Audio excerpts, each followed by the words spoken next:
Well, hello, beautiful ones. I want to welcome all of you here tonight. I am Stacy Murphy, the head Vixen of the Vixen Academy, and I'm so excited, and you can probably see it in my energy. I'm really looking forward to teaching this lesson tonight, but you are participating, or at least most of you are participating in my special 4-week training series that I'm doing, which is from first date to forever, the 4 love goddess secrets that will always get the guy as well as the money.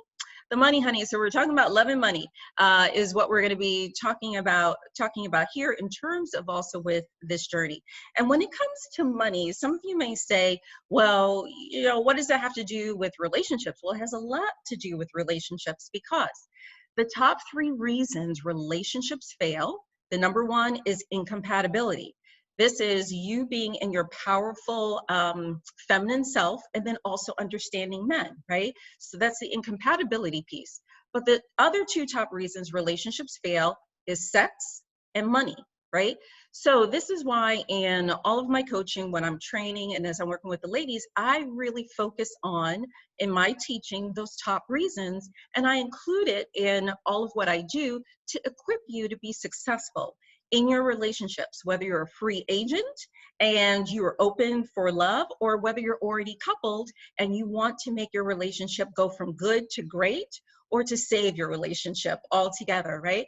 So this is why, if it doesn't matter what your relationship status is, this is all about you and for you so that you can have a juicy, joyful relationship coming from your feminine power and your feminine strength.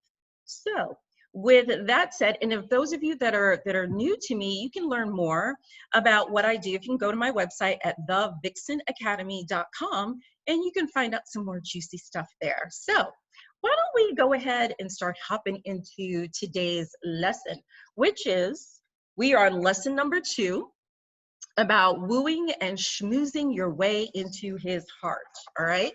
Now, ladies, just to kind of frame it up in having within this container, the first lesson really focused on your magical presence, right? There are actually 7 key steps that I teach my ladies that really allows them to step into their feminine genius and to step into their love goddess essence. Now, I'm going to be doing those 7 steps over these 4 weeks. So last week in Magical Presence, lesson 1, I shared 2 things with you, which was presence and confidence, right? So here in lesson 2, I'm really going to be focusing on wooing and schmoozing, okay? And we're going to be looking at the next 2 skills, right? Which are your people skills and having that mesmerizing voice. And I'm going to share with you in more detail why that's important, why you want to master that, and how it can make your life so much easier in so many different ways. So let's go ahead and let's go turn to the next page. I am going to increase the size a little bit here. All right. So it'll be easier for all of you to see on the screen. All right. So let's kind of go to page 2. And I always start everything with mindset, mindset, mindset, okay? Because, as I said before, your mind can be your best friend or it can be your worst enemy. Your mind can be your heaven or your mind can be your hell. It's whatever you choose it to be, because it is a choice. And think of it this way. Wherever you go, there you are, and wherever you go, your mind is with you, okay? So it's one of those things where we try to control so many things in our life, but the only thing that we really have control over in our life is ourselves and our mind. And so this is why I always start with mindset, because when it comes to wooing and schmoozing, when it comes to being in your radiance, being in your excellence is what I also say, it all starts up here. All starts up here. And then everything else follows beautifully from that and emerges from that, okay? So the mindset focus in this particular training, the first thing is number 1, just like last week, is how can I connect? It's the same like in lesson 1. You always start with how can you connect? That's coming from your heart space, where your authenticity is coming from. Now, the other 2 parts of mindset for this week are a little bit different than last week. So the other two elements of mindset, ladies, that I would love for you to focus on here is, how do I want to feel? Okay. And then the third element of that is, how do I want him to feel? And so I'm talking here primarily about personal, intimate, romantic relationships. But what you can do is you can change that with any other person that you want to connect with, any other person you want to woo and schmoo. It could be a woman, it could be a coworker, it could be your boss. Okay. You know, you always heard of manage your manager. Well, how do you think you do that? Managing your manager by wooing and schmoozing. That's how you manage your manager. However, we're not going to be doing it in an artificial way. This is coming from authenticity. This is coming from genuineness. And this is what makes it real. Ladies, we're not going to be faking it until you make it. Because what happens is, you're not your best when you are faking it. And so this is not faking it till you make it. This is coming organically from the inside out, all right? Now, one of the things about this mindset that I want to see if you kind of caught the order and how I did this. Many times when we are interacting with people, we're worried and fearful. What are other people going to think? What are they going to say about me? What are they this? What are they that? What are they this? And what is the main thing in what I just said? What are they, right? It's thinking about them. Here with this mindset, it leads with you. How do you want to feel about yourself? Then how do you want this other person to feel in your presence? So what happens is, it allows you to drive the bus. Oh, hello, Sapphire. Thank you for being here. All right. So you're the one that is driving the bus, right? And so that's the first thing about mindset, how you're flipping the script. Instead of worrying about what they think, focus on what is the tone that you want to set for the interaction that you are going to be having with this people, person, or group. All right. So in today's lesson, we're going to cover the love goddess skills that I used to woo Mr. Patrick Dempsey. It's a hilarious story. So I'll share that with you right out the gate. Then what you're also going to do is, we're going to how to schmooze by authentically connecting your body, mind, and heart, right? How to communicate what you want and own your voice. Owning your voice is a key high value woman quality. Hint, hint. All right. The next thing, the magic classic Hollywood sirens had, that you can as well, right? What happens is, what they have, you have also. The only difference is they learned how to tap into it. And that is something that you are enabling and giving yourself the power to do right now. All right. And then, of course, we're going to round it out with a little love work assignment. And then at the very end, we're going to have laser coaching, like I did last time, as well as with Q&A. So this is where I also invite you to make sure you take any notes, or if you have any aha moments that come to you from what I'm sharing. Because when I do get to the laser coaching part, I would love to hear, like when I'm starting with group coaching, when I do my group coaching, or even when I'm with my private clients, I will always start the session by saying, what are some celebrations or ahas that you would like to share from the last time we were together? It's because we don't celebrate ourselves enough. We are so quick to point out what we did wrong, what we didn't like, how we're limited versus somebody else all day long. We will say what we don't want versus what we do want.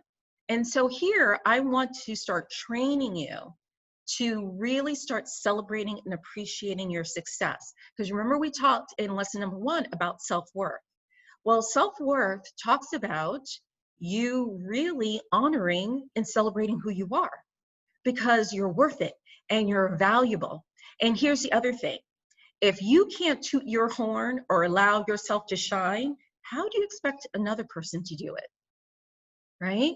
So this is giving yourself what you want another person to also give you, but you're giving it to yourself first, right? So think about those celebrations, and there isn't a celebration, there is no celebration that's too big or too small, right? And so it's always a fun thing to start it off that way.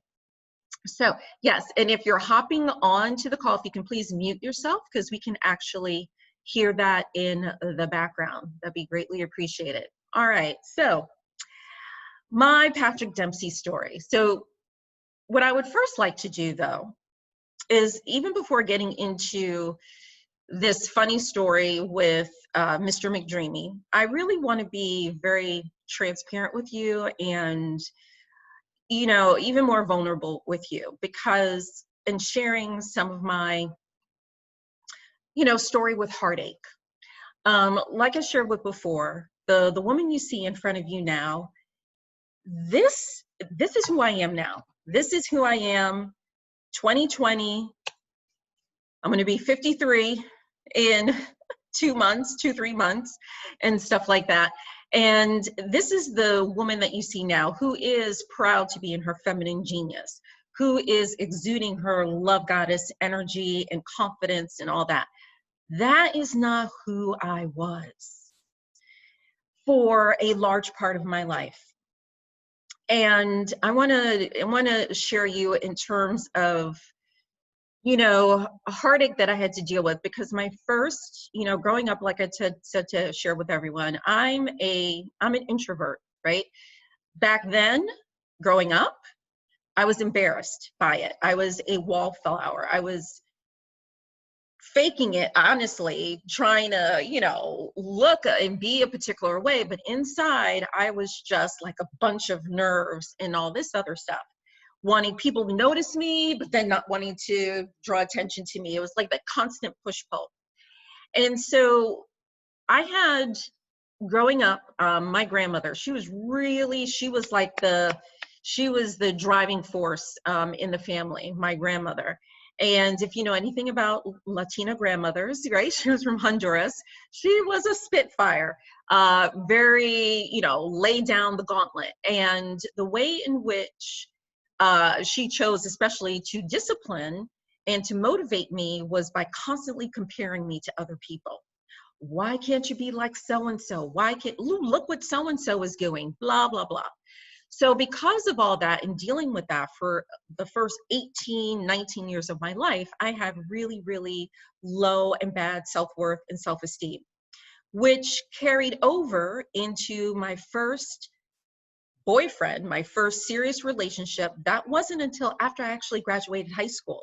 I was 18 when I had my first boyfriend. I went to an all-girls parochial school, that's Catholic school, and I went to Catholic school, all girls, since junior high school through high school.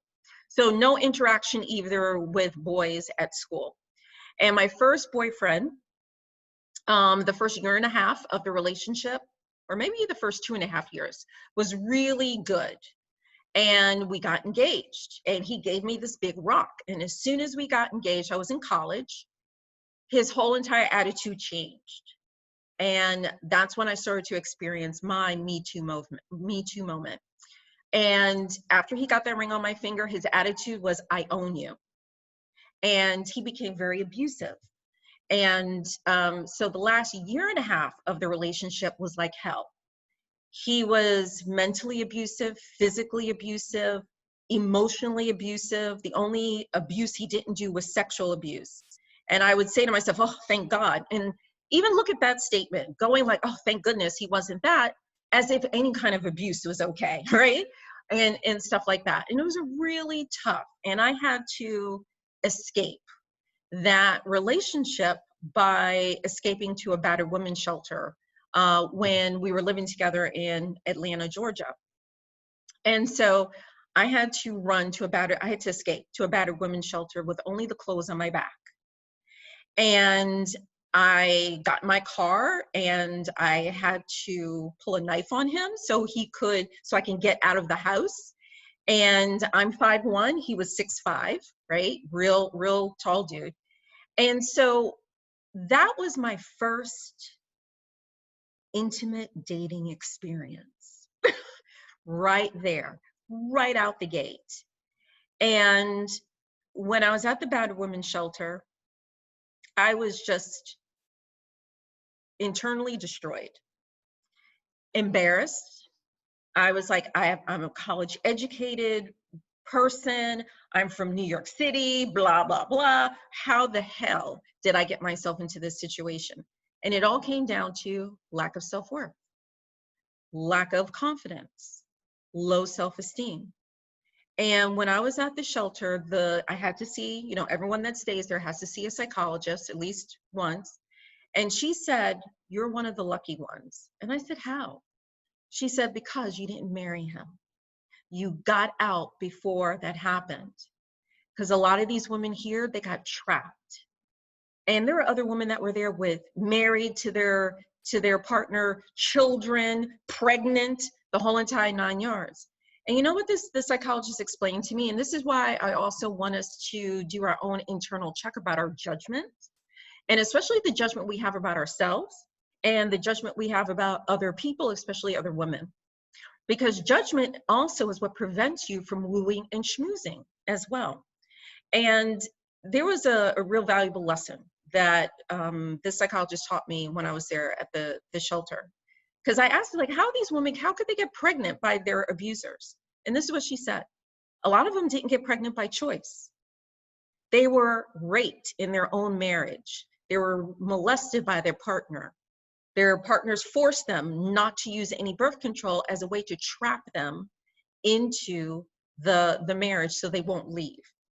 And that's when I was like, oh my gosh, right? And so I really had to learn a lot. But that is how I started romance, okay? Far from wooing and schmoozing at all.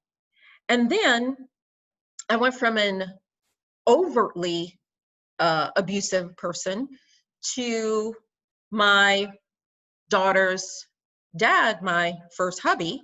He was covertly controlling, okay? Not emotionally, not physically, or even sexually, but mentally. He was covertly controlling. And I had to, and here I was married and I had a child.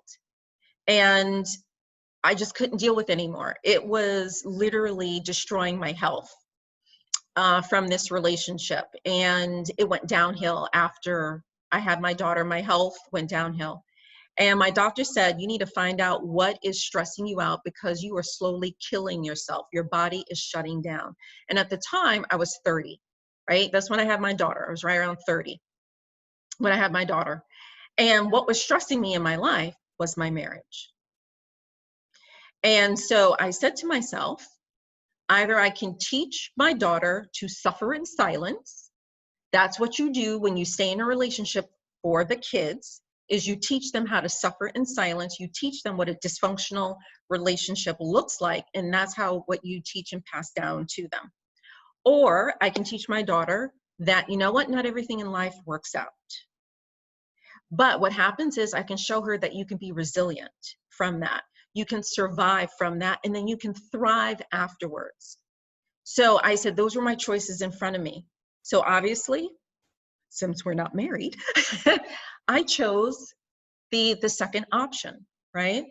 And I wanted to share that with you so you can have some background into what my relationship journey was over 20 plus years ago, right?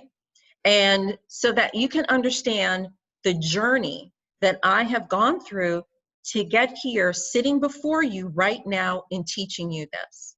Because this 4-week series is, as you know, coming out of my Love Goddess teaching, but this was the modalities that I used on myself to heal myself. So I can be the woman sitting in front of you right now. It's also from the healing that I received and putting it all together. So you don't have to take 10 years or 20 years or whatever, like the route that I did, and it's all compressed within 6 months and stuff. So now that you know where I came from, you'll have a better appreciation and understanding for this Patrick Dempsey story. So the picture that was there in my past life before I became an entrepreneur and running my own business, I was in corporate marketing and brand marketing, as a matter of fact, and I did that for 25 years. And for the last 18 and a half years of that tenure, I was assistant brand marketing manager for Red Lobster in corporate. and I was on the media team. So what happens is in media, we would go every year, we would go up to New York for the upfronts. That's when all the broadcasters, ABC, NBC, all of those, as well as the cable outlets, they present to all the advertisers. Here's, here are the shows that are coming up. So us as advertisers, we would know where to put our money. All right. We would know where to put our money. So what happened was every single network had their own show. Now, myself, the Red Lobster and the Olive Garden group, we all went to the ABC show together. And the only ABC show that I watched, because I'm considered an appointment viewer, was Grey's Anatomy. All right. So there was like over 1,000 people at this ABC event. Every single one of the networks, shows, not networks, but every single one of the shows, they had the cast there so you can take pictures. So I was in line for Grey's Anatomy. They had the entire crew and the cast that was there. And I got my picture with the cast and I was so excited. Well, as you know, there are a lot of people at this event. So I was at this event, then all of a sudden, this dude was trying to pick me up for a date. And he was following me. I said to him, I said, you know what? I truly appreciate that you're interested in taking me on a date, but you know what? I'm here for work. I'm really focused on this.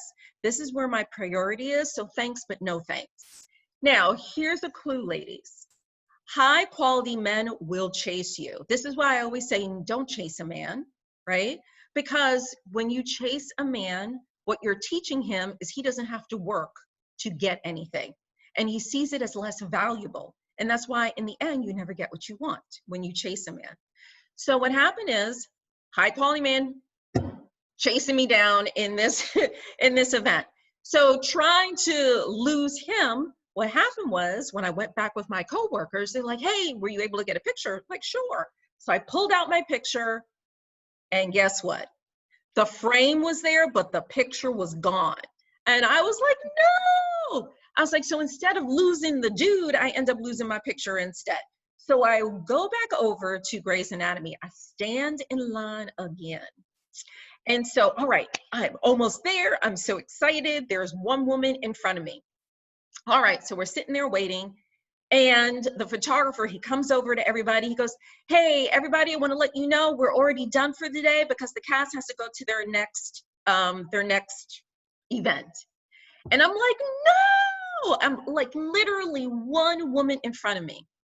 So I was like, look, I said, Stacy, when is the next time you are going to have them in this close to you? Everybody left except me. All right. I stayed. And so I said, okay, girl, you know what to do. You know, bring your energy, ground your energy, think about what your strategy is, and be calm and move forward. So everybody else left. I went forward and I said to the photographer, you know what? I totally understand that they have to go to their next event. I said, but you know what? What happens is if you can really listen to hear me out and do me a favor, because I was in line, I got a picture before. Grey's Anatomy is the only ABC program that I watch. Well, what ended up happening was this dude wanted to pick me up and is chasing me around here for a date. I end up losing my picture instead of him. And I was like, no, I said, and this is the only program I watch religiously, right?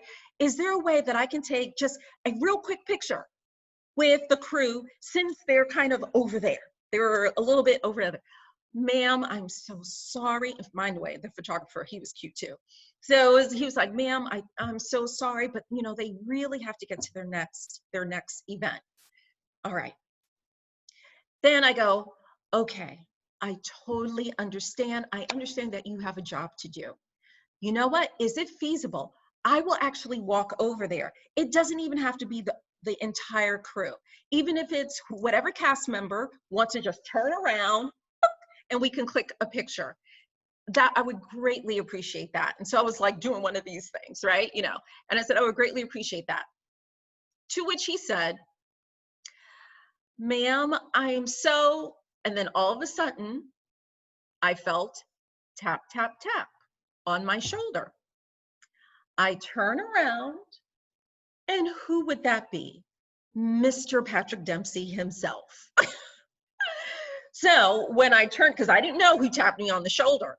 So when I turned around and I saw it was him, first of all, I was trying to give him eye contact, but not look like a deer in headlights. I wasn't trying to go, oh my God, it's him. And on the inside, my voice was saying, I'm not going to wash that shoulder. Yes, I was saying that on my inside voice. So then when I turned around, and this is what he said to me. He goes, you know what? Us guys, we can be such a pain in the ass sometimes, can't we?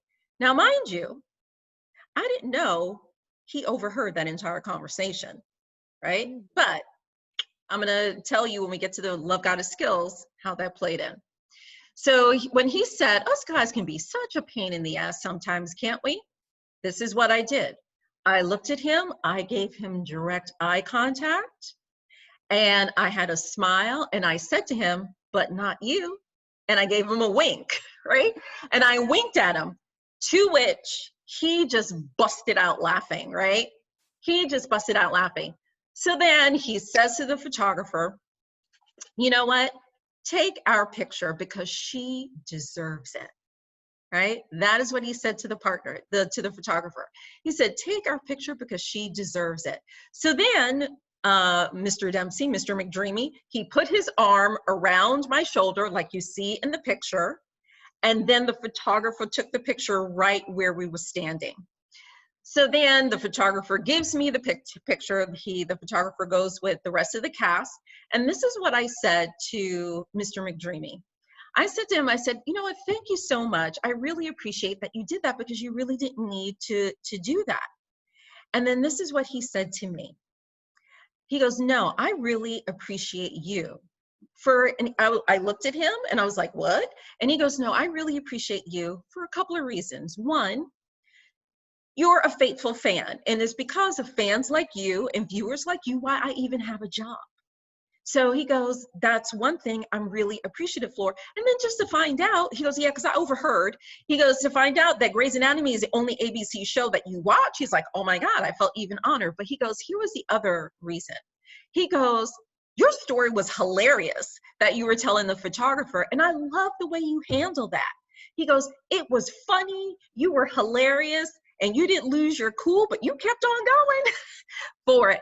And he goes, I thought that was stellar. And he goes, I thought that was funny.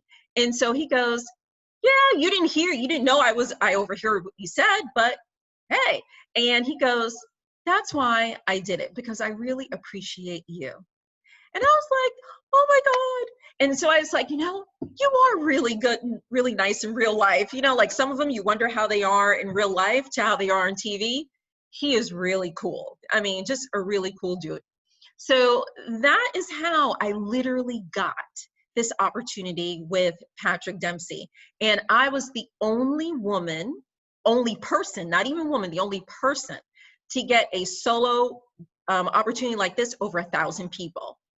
And literally it was because of my presence, my magical presence. And I'm going to tell you the 5 skills specifically, Love Goddess skills that I use. So when I went back to my coworkers, they're like, hey, were you able to get another picture? Oh, yeah, I got another picture. So I opened up the picture. Now this time I knew I was not losing this picture. When I showed them the picture, their eyes just like blew up. How did you get that opportunity? Then other people started hearing, and then all of a sudden we had a crowd of people around us, all wanting to find out, how did I get that opportunity with Patrick Dempsey? To which I said, I just got the touch. You just have to know, right? So I didn't tell them, but I'm getting ready to tell you right now. All right, so for line number 1, ladies, here was the first Love Goddess skill that I used. So by number 1, I want you to put presence, right? We covered that in great deal in lesson number 1, and specifically in the space that's over to the right? I want you to put in there Love Goddess persona, right? That is how you do the presence. So it's a presence, and you do that with the Love Goddess persona. So for those of you that have your syllabus, it is actually module number 4. in the Love Goddess training. And that has all the detail about what would be covered in your Love Goddess persona. So that was the first skill. The second skill was knowing how men think. That was skill number 2, knowing how men think. Because I had to deal with the photographer and then who came over to fulfill my desire. It was actually one of the male actors, and Mr. McDreamy himself. Couldn't have planned it better than that, right? And so in Love Goddess, that would be the male mind training. That's in module number 6, okay? So you can review the detail after the lesson today. So I'm letting you know where that's at. And here specifically in knowing how men think. When he said to me, when Patrick Dempsey said to me, you know, us guys can be such a pain in the ass sometimes. Okay, what would you have done? Would you go like, oh man, you know, I couldn't believe that he was trying to pick me up. I'm here at a work event, blah, blah, blah, blah, blah. I could have gone down that road, but a Love Goddess doesn't do that, right? And how do you think that would have made him feel if I had gone down that road? So what I said was, but not you. I was being honest, right? And so what happens is men love appreciation and flattery. Anybody likes flattery, but men specifically, appreciation is the key to their heart, more than even saying, I love you.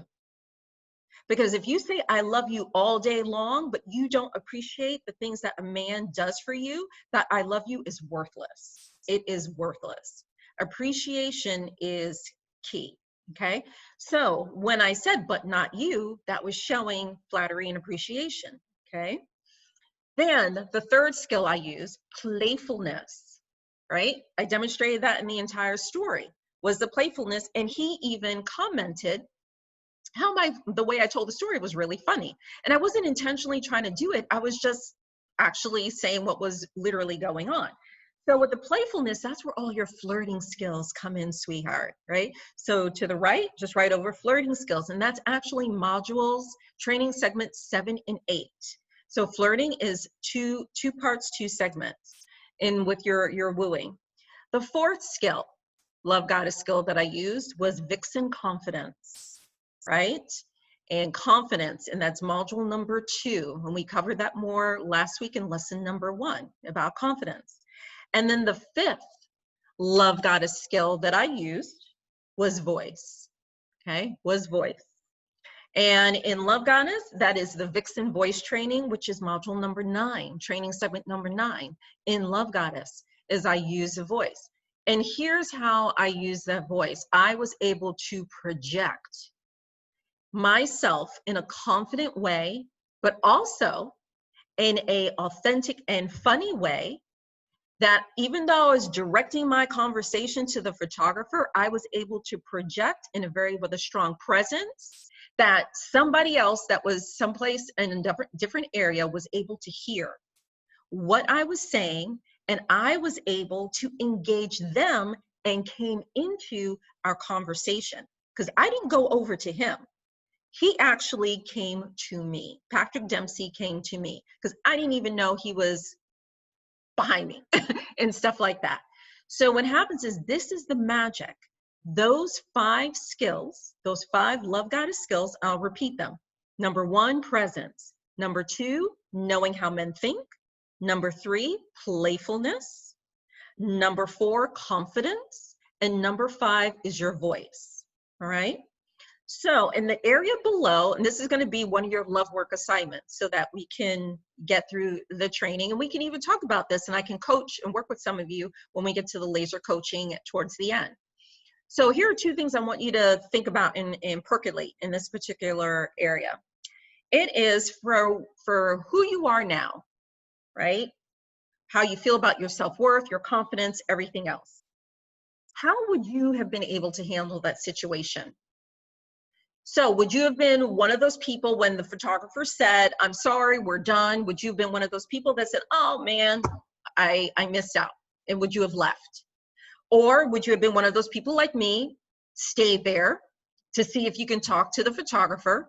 And if you did, what kind of attitude would you have when you were doing that, right?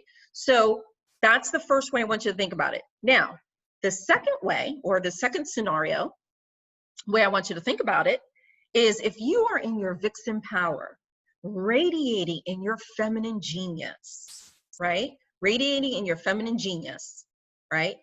How would you handle that situation? All right. How would you handle that situation? So if you were in your full confidence, if you were exuding with your presence and your love goddess persona, right? Mine is called, her name is Scarlett O'Dare. That's my love goddess persona name. If you were in your presence and radiating, oh, someone is, oh, hold on one second. Hey ladies, I'm sharing the screen so everybody can do the lesson. So don't write on anything because somebody is doing something that is going on the screen. So just want you to do that. Okay, thank you. So in that box below, how would you have handled the situation? So you're gonna be doing it from two perspectives.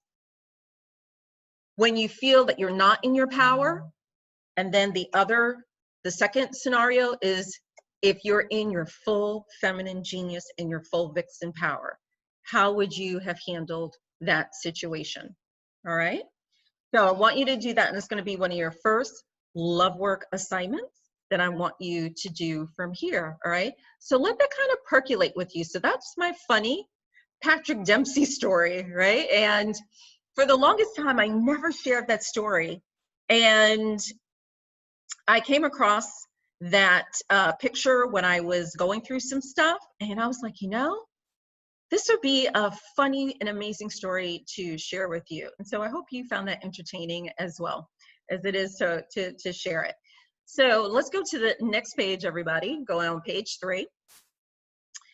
And with the art of wooing is charisma, flirting, seduction, right? Charisma is always on. Seduction is in your intimate, social, romantic environments where you're turning up the heat.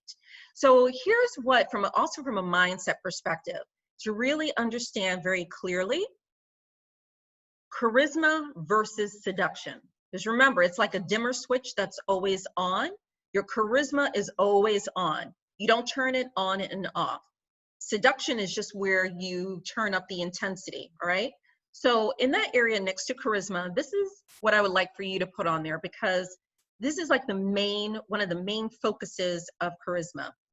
It is to inspire and motivate to take action. So charisma is for you to inspire and motivate other people to take action. Now, the action that you'll be inspiring them to do is maybe action on themselves, to improve themselves, right? That's what motivational speakers do. They have amazing charisma so that you can tap into that power so you can see it also for yourself, right? Charisma, you're using it in your work environment.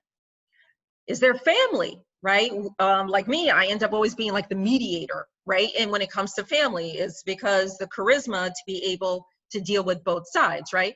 Those are all the ways in which you're using charisma. Do you think you can use charisma if any of you have children? Yes, you use charisma on your children. So it's to inspire and motivate into action. Now, seduction, on the other hand, I want you to think of it this way. Seduction is using charm and to entice to bond, right? Let me repeat that. With seduction, charm and entice to bond with that person, okay? So charisma is inspiring to take action. Seduction is charming and enticing so you can bond with that person, coming from a win-win situation, okay? Because remember in lesson 1 where you said seduction is not manipulation, right? Because manipulation is a win-lose, seduction is win-win, right? So I want you to be very clear about understanding those two so you can know when to really humming in your charisma and when you need to turn up the intensity for your seduction, all right? So here's how we're gonna now start to work on schmoozing, right? But by authentically connecting your body, mind, and heart. And I'm going to tell you a little secret because I haven't shared it. My daughter said, don't put it on Facebook, Mom.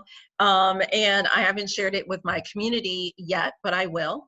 But Love Goddess, there were all the skills that I used and was teaching my daughter, which allowed her to get an amazing job opportunity And for those of you that don't know, my daughter just graduated from her master's from Johns Hopkins, public health. Of all things, with everything going on with this crisis, you talk about stellar timing on that one. So, and she just graduated with her master's in May, and she did her undergrad there. Well, ever since January, she has been interviewing, you know, she's very active in things. And earlier this month, with all the work, and I've been working with her, I said, girl, you have to take care of the brain part. Can't do that for you. But when it comes to your presence and projecting and wooing, that I can help you with. So that's what I did with my daughter. And earlier this month, she was informed and made an offer to work for a certain amount of time. Usually it's like 2 years in the US Congress. Right, so she is going to be working with the Congressional Black Caucus, and she's going to be working on part of their health initiatives because coronavirus. She graduated from Hopkins Public Health, and so she took care of the brains part, and I worked with her on Love Goddess to take care of the rest of the thing. And so what happens is these skills are to be used. She's 23, so whether you're 23, and I've taught this to ladies in their 60s and 70s, right?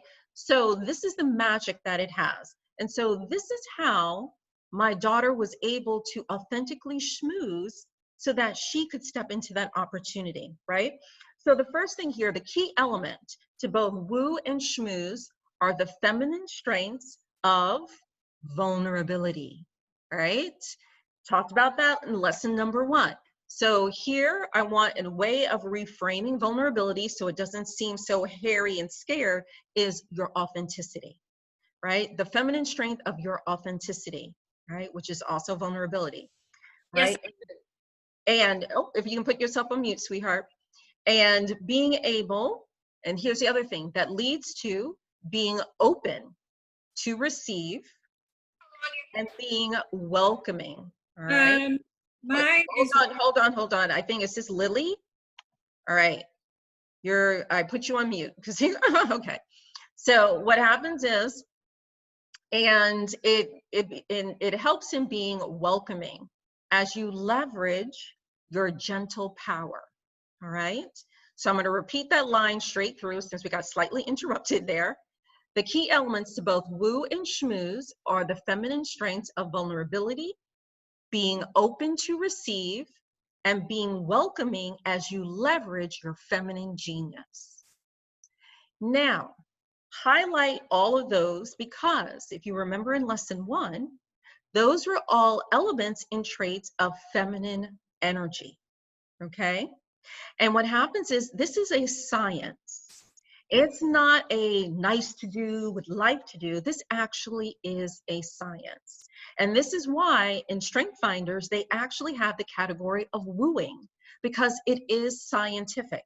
It really also connects with the subconscious mind and even some of our primitive brain instincts, all right? And so this is what that plugs into.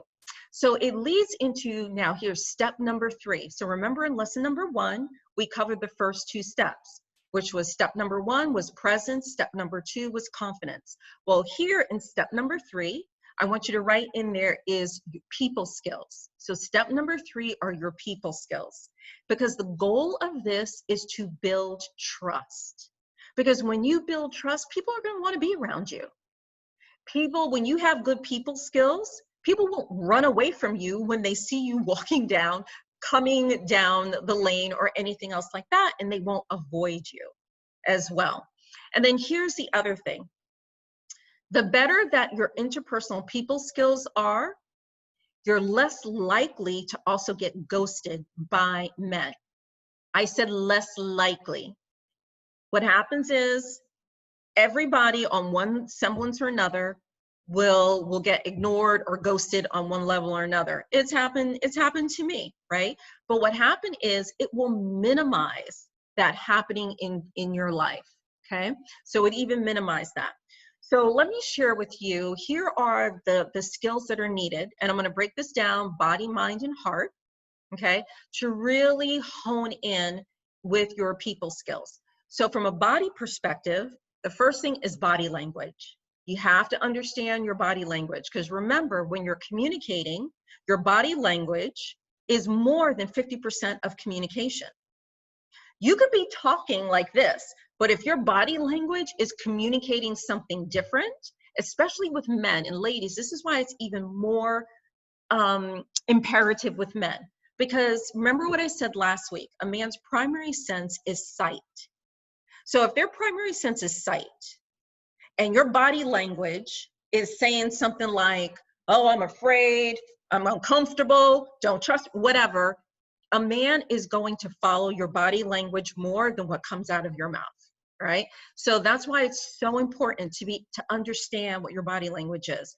And so this is why it's covered when we do the flirting training in Love Goddess, right? Because you're going to be learning to flirt from your waist up, right? Using your hands, your eyes, your nose, your hair, your face, your lips, all of that.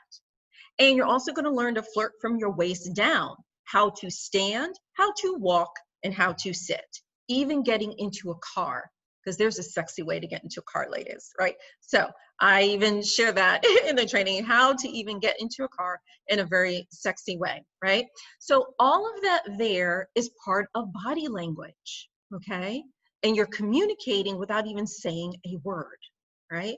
And so even when they're doing the flirting training, I tell you, look in the mirror, or better yet, with our smartphones, take a video of yourself practicing the flirting techniques that you learn in Love Goddess, so you can know what you look like, right? When you're doing it. And when you know what you look like, you can even be more confident, because you know that you're walking with your confidence and you know what that looks like in your head.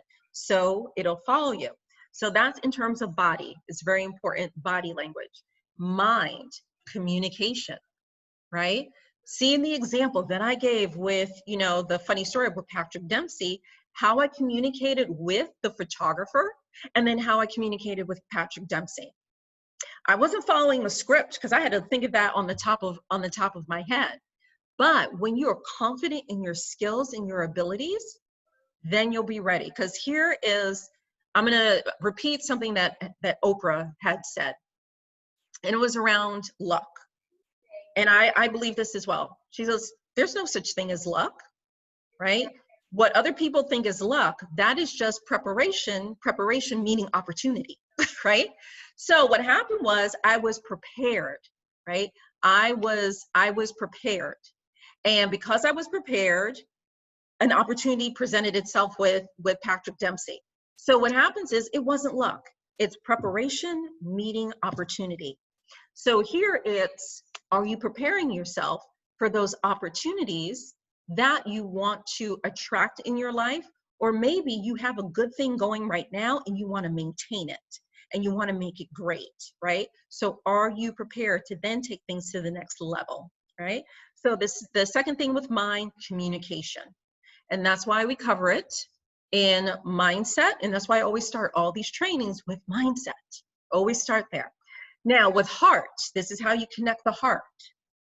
Oh, that lovely V word, right? Vulnerability, okay? Now, vulnerability via your self-worth, right? And that all of this is with people skills.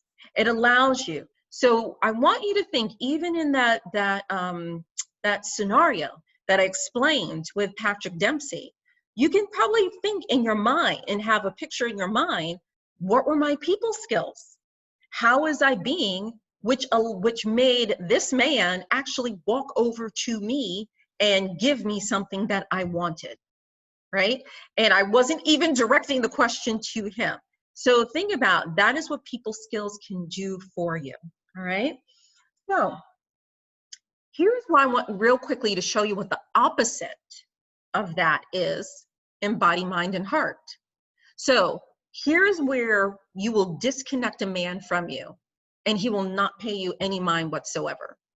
One, your body language, especially if you have a habit of putting your hands folded in front of your chest, Control Alt delete that right now, because what happens is, when you do that, you are separating yourself. You're protecting your heart, right? When you fold your hands in front of your chest, you are actually protecting and blocking your heart.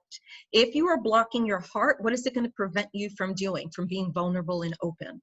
Okay, so that's the first thing with body language. And also try not to, if you're fidgety, right? That makes people nervous when you're fidgety, right? Mind.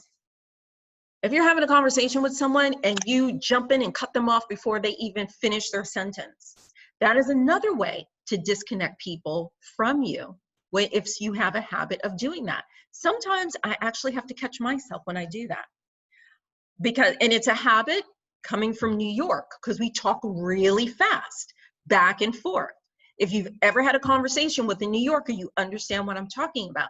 And many times we don't even finish our sentence before the other person jumps in and says what they have to say, and the entire conversation will be like that, and we know what we're talking. Well, guess what? When I left New York, how beneficial was that to me? Zero. A total goose egg. And I had to reconfigure how I was communicating to people, because outside of New York, it bombed big time. All right. So even think about that in your own communication style. And then from a heart perspective, if you're afraid to be authentic, if you're hiding who you are, and if you're hiding who you are, how is somebody going to get to know you? If you're hiding who you are, how are they actually going to connect with you? How is a man going to connect with you, right? So if you have bad body language, if you don't have like the communication skills, and you're afraid to show who you are, that leads to disconnection, right? And that also is where men will you won't get a second date, or it won't go for an extended period of time, or they'll ghost you, right? They'll just, because they think, oh, I didn't get much out of it, she didn't do much, and they'll just totally ghost you. So that's the negative part of this. And I wanted to at least give you that example so you can actually see and picture that, to catch yourself if you do any of that subconsciously in your own behavior, all right? So here is, how would you rate your current wooing and schmoozing skills, right? So what happens is, from 1 to 10, how would you rate yourself? So on the one end is if you have the charisma of a tick, okay? You have nothing going on. Like when I was in my high school and even to some extent college, right? Or are you a 10 and you can give Beyonce and her Sasha Fierce a run for her money, right? And things like that. So where are you? And I want you to write that number down very, very quickly. Whatever is the first thing that comes to mind. And if you say, and I hear ladies say this, if you say, oh, I'm in between a 3 and 4, then you're 3.5. Split the difference, okay? So put that number down there if you can't decide if you're between a number, all right? Do, do, do, do, do, do, do. All right, everyone has their number down? All right. If you rated yourself between a 1 to 6, there is some improvement and some evolving that needs to significantly be done, so that you can achieve the desires that you want, all right? If you are rated if you're rated a 7 to 8, you're good. So here it's about learning new skills to make that great.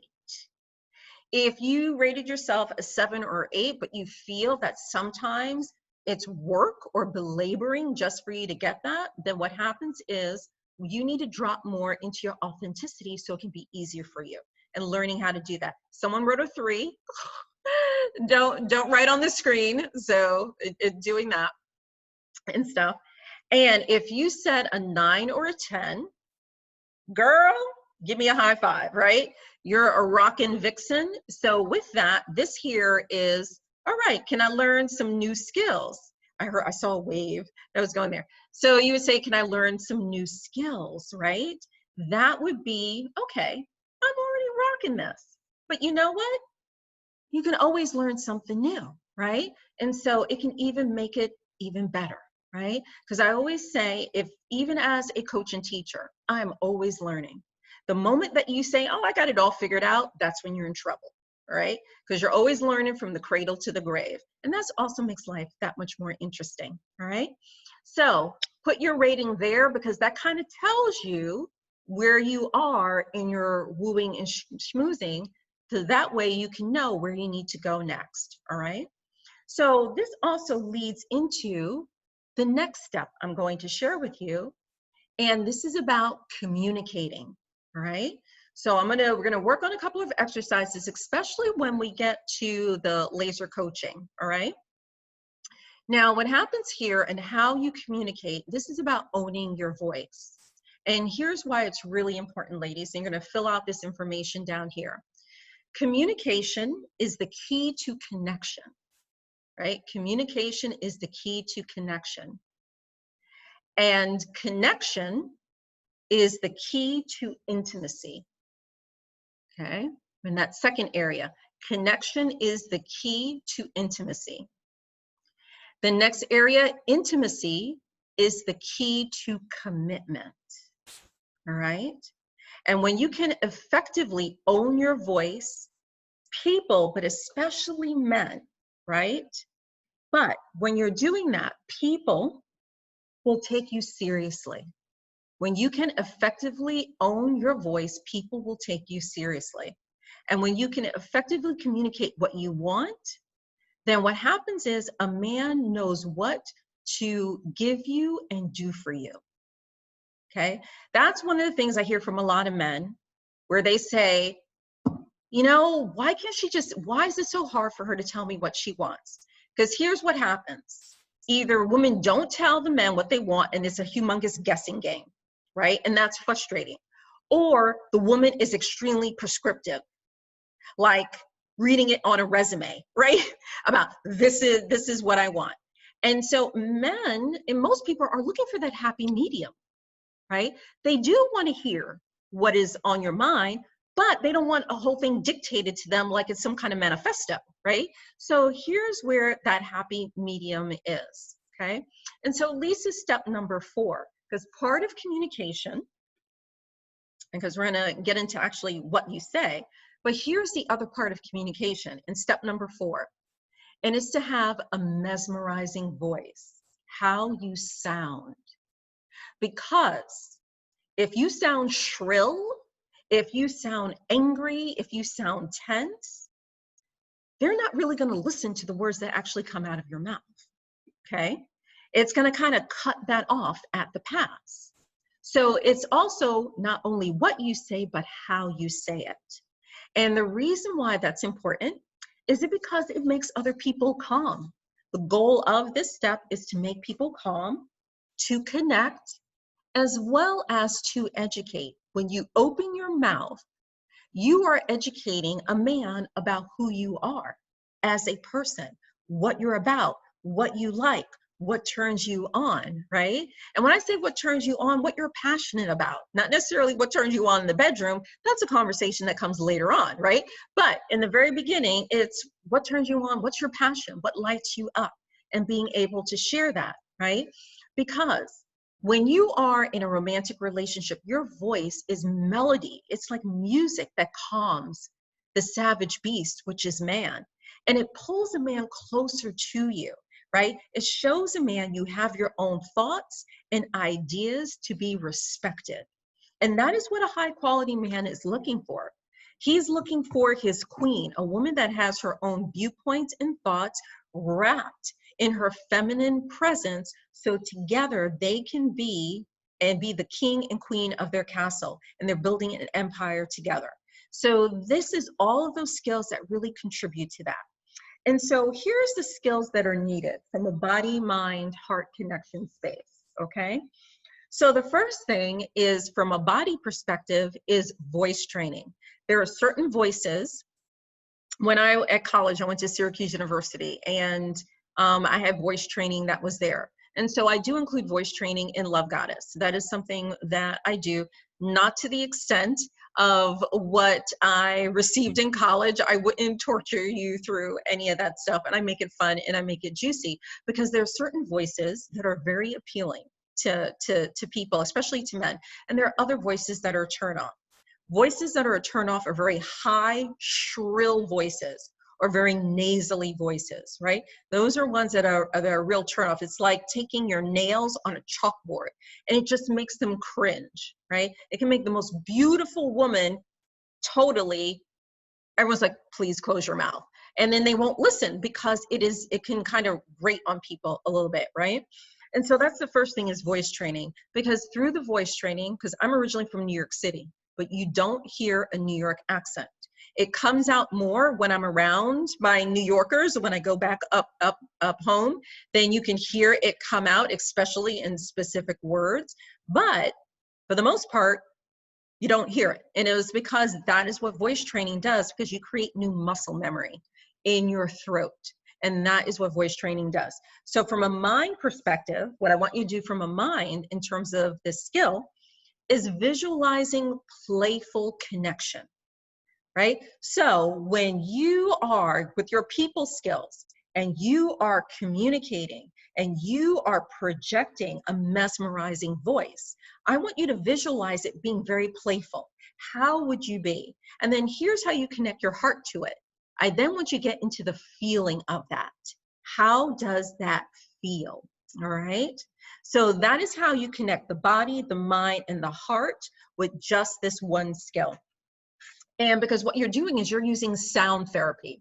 That is what you're using, is sound therapy. We know how powerful sound is, because how powerful is music, right? We see how powerful music is. So this is also sound therapy, and your voice is music to a man, right? So I want to give you a brief demo of what the difference of how that can sound. I'm going to use my charismatic voice, right, which is my teaching voice for the most part. And then I'm going to give my love goddess persona, Scarlett O'Dare. You're going to hear her Vixen voice, all right? So, and I'm going to read the same thing. So I want to read the same thing so you can see you can make anything sound sexy, okay? Anything sounds sexy. And I'm actually going to read the workbook, right? So I'm going to read this workbook as we're going through right here. So I'm going to write right here. Communication is the key to connection. Connection is the key to intimacy. And intimacy is the key to commitment. When you can effectively own your voice, people take you seriously. And when you can effectively communicate what you want, then a man knows what to give and do for you. So that's like a normal charismatic voice, right? How I would say it every day. All right. Now, let's give it the Vixen voice now. All right. Actually, let me give myself a little sip. All right. Communication is the key to connection. And connection is the key to intimacy. And intimacy, oh, that is truly the key to commitment. And when you can effectively own your voice, people take you seriously. And I love when people take me seriously, don't you? And when you can effectively communicate what you want, then your man knows what to give you and your man knows what to do for you. And I love when my man can give and do for me, don't you? All right. That was my Scarlett O'Dare voice. Now, what you'll notice is there should be subtle differences. It's all about subtlety. You do not want to knock somebody over the head, right? You don't want to overpower anybody with anything that you're doing, with any of your wooing or flirting skills. It is not about overpowering. All what that's called is just trying to be the center of attention and trying to gain attention, right? You know those types. You've been around people that are like that. This is not what I'm talking about. Wooing and flirting is all about subtlety, okay? And if you notice, when you listen back to this replay, I want you to see, did you pick up the little bit more playfulness I had in the tone of my voice? My pace was also a little bit different, because when it comes to your sound, there are 3 important things to know. And I want you to write this down because I didn't give you a space, like a blank space to put it in there. And it's not about the effective intimacy communication. This is on top of that, so I don't want you to write it in there. But when it comes to a mesmerizing voice, there are three things you keep in mind: your tone, your pace, and your pitch, okay? Those are the three things that you keep in mind: your tone, your pace, and your pitch, alrighty? And I know some people have things in chat, and I will be looking at that in more detail when we get to that. So always remember that about your voice, all right? And so men like the, so when we get to the voice training part in Love Goddess, I do introduce you to some really seductive voices, because here's the whole thing. You're going to be doing a mashup of several different alluring voices, but voices that you find alluring. This is why not each person has their own individual sound. You're not being a carbon copy of someone else. This is so that you can be authentic to you, all right? And so here's the process that I use, but still, this is how you're being authentic to you, all right? So now we talked about before there, moving on to the effective intimacy communication formula. Before was talking about how you sound. Here is talking about more, what do you communicate? Now, with the effective intimacy communication, that is, I'm trying to think more specifically. I think the effective intimacy communication is in module number 6, when we get to how men think, right? So it's in that same module there.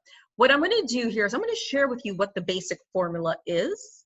And when we get to laser coaching, for those that are still with us, I would love to get maybe 1 or 2 of you who feel that you are challenged in communicating and you would like to get some coaching on how to better communicate someone. And I would love to use like a real experience so that you can use what I just coached you on and you can actually use it tomorrow in your everyday life.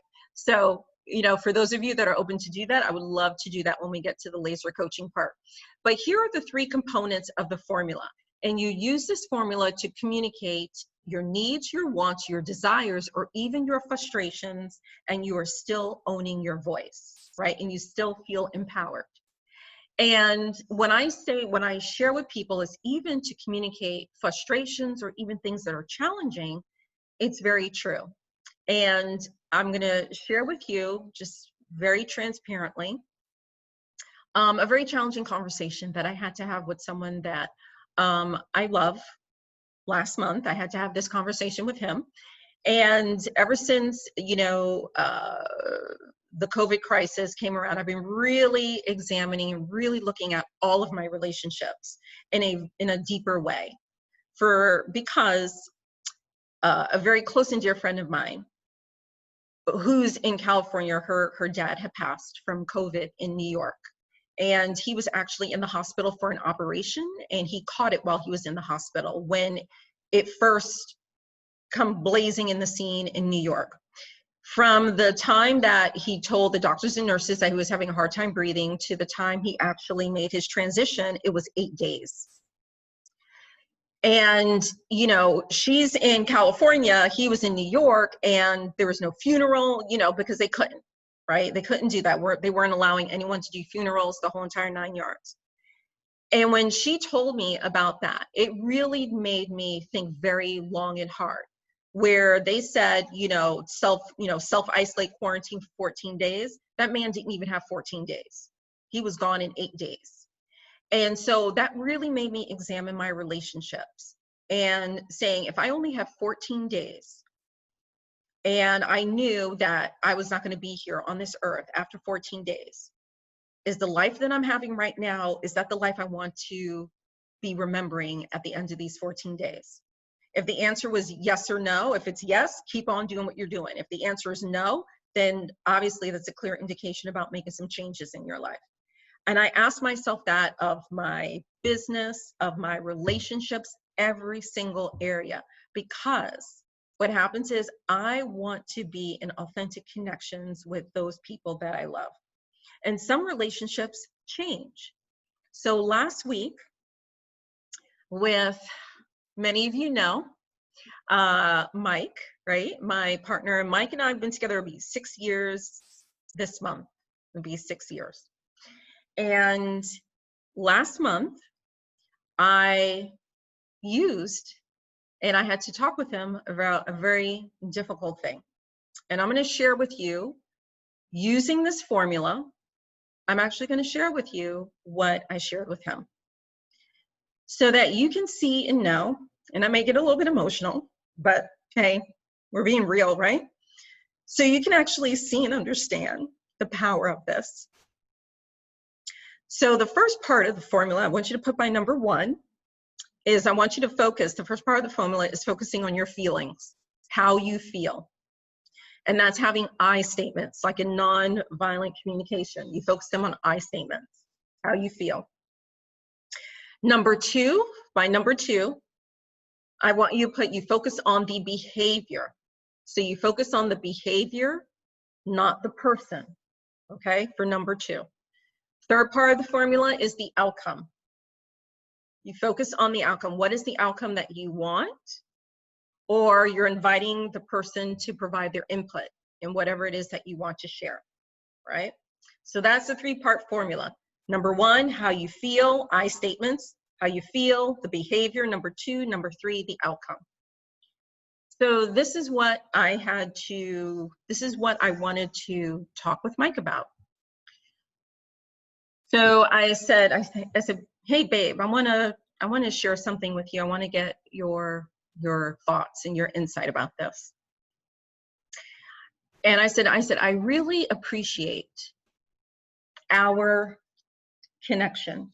And I really appreciate how we are intimate companions, because that is how I feel and view our relationship, is we are intimate companions.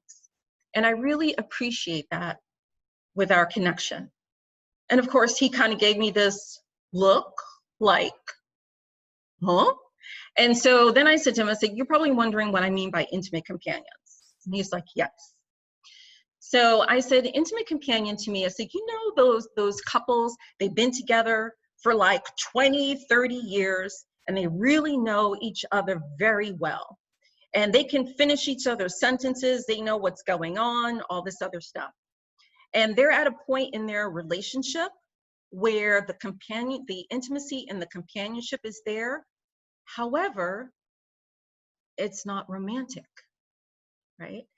And so I said to him that is where I am right now with us, especially since recovering from, those of you that may not know, I had a hysterectomy.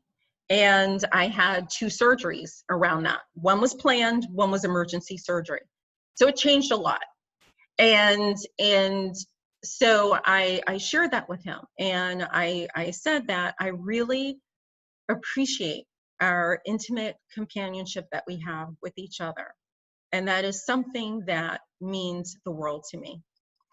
And I told him that this is something that I've been feeling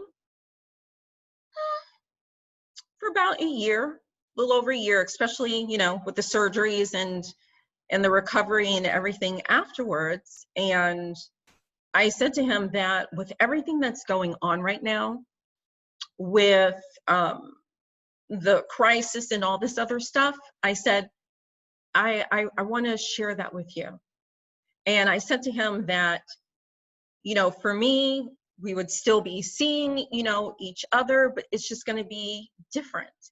And because of COVID, for the most part, he knows, I have to somewhat self-isolate because I have a blood condition. And he is an essential worker, so he's out there. So ever since February, we've only seen each other twice. And then when we do, we can't even be closer than 6 feet together, and we're wearing masks. So, you know, I said to him, I said, you know, this is just like the perfect time for us to get settled into this new normal, right? And I said that I wanted to share that with you, and I wanted to obviously see how you feel about it. Where are you at with it? What are you feeling? And then we'll take it from there. And that was the discussion I had with him using this formula that I teach in Love Goddess, right? I use it in my own life. And that was really hard. That was a really hard conversation to have. Now, since having that conversation, you know, he's traveled and he will come back and he got me some stuff that he brought back. And, you know, we were on the phone last night cackling and laughing and stuff because he just came back from one of his other trips from Arkansas and he was telling me stuff there. So we're together, but the relationship has evolved and shifted, right? So what happens is, and it's all good. It's all good. And we're always learning and we're always growing, all right, from that. So I wanted to share that with you so you can really understand, and my voice will stop cracking in a moment, I'm sure. So you can really understand the power of this tool, all right, and what it can truly do. And then here for Love Goddess is really you're tapping into the skills of effectively communicating, but also your high value woman qualities. That's the other thing that you're tapping into so you can own your voice. And so you can be confident. Because if I wasn't confident and I couldn't own my voice, I would not have been able to share and say what I did with Mike, right? And here's the funny part, even after all that, I said to him that, you know, I'm just so used to calling you, you know, babe, I have to, you know, I was like laughing, I have to come up with another term of endearment. And I said, well, I can call you my other, you know, term of endearment, which was GQ. And, you know, to which he says to me, I really would prefer if you just called me babe. I'm like, okay. So I still call him babe and everything else. So, and this is the evolution of the relationship, right? And so we will always still be in each other's lives and everything else like this. But right now, I'm just doing a pivot where that's concerned, right? So here's the next part of your love work here, where it says here, what are your communication challenges, right? And how is it holding you back? I want you to reflect on that as part of your love work. I want you to be aware, you know, even think back. What have other people commented to you about your communication and your communication style? And then I want you to really give yourself an honest assessment of how has that been holding you back, possibly in your life, okay? And so it's really important to get clear there so you can know what you need to shift, right? Because here's what it all leads to. The classic, you know, the classic Hollywood sirens, they were rocking all of this. They were rocking their presence, they were rocking their confidence, they were rocking their people skills, and they definitely were rocking with their voice, right? And here is this is the type of feminists, because yes, these women, I consider them feminists, right? They were what's called a lipstick feminist. You can Google it because it actually exists. And a love goddess and a vixen is also a lipstick feminist. And let me explain what that is. And I'm proud to be one. A lipstick feminist is a woman that is dedicated for equal rights, equal pay, equal say for women as well as men. We should get paid the same as men do, the whole entire 9 yards. Here's the difference. She's proud to do it like a girl. She's proud to do it like a woman and in her feminine radiance. So for example, I drive a stick shift. I have a sports car, so I drive a stick shift. And what happens is I drive my stick shift with my heels. So even though I'm driving a stick shift in a sports car, which is quote unquote sometimes stereotypical of a man will drive a stick, but I do it in my heels with a skirt or a dress on at that. So that is something like what a lipstick feminist would do. Same abilities, but she's proud to do it in her feminine genius, all right? And here are the three things, what I call the 3 B's, that these classic sirens had that you can as well. And these are the 3 B's of charisma and poise. They had beauty, brains, and behavior, okay? Beauty, brains, behavior. Now, when I say beauty, beauty is in the eye of the beholder. And this is gonna be in your authentic feminine radiance, right? That's the beauty I'm talking about here. The reason why I also do it in this order is when you meet someone, What is the first thing they see? Is you, what you look like. Remember, we covered that in lesson number 1. And also, a man's primary sense is sight, right? So that's why it's beauty. But then after they get past that outside advertising, they want to know what's up in your head, the brains, with conversation and all of that. So you have to have it going on up there as well, because also your brain is the largest sex organ that you have, okay? And 3, behavior. That is your people skills. That is your flirting. That is your wooing, right? That is your charisma. That is your seduction. That is your behavior, right? Your mannerisms, so your people skills. So what happens is that is how all of this fits together. And when you are rocking this, ladies, this is when you can really step into your charisma and seduction, how you can really woo and schmooze your way into a man's heart. And you can woo and schmooze great opportunities into your life. So to more specifically understand, because we're going to get ready to go into the laser coaching Q&A, because there's a lot of you that are still here. What I have here in the little bottom area with your Love Goddess skills is so you can know in this particular segment in lesson 2, those are the Love Goddess training segments that we go much deeper in. And so those of you that downloaded the syllabus, I also included it in the chat.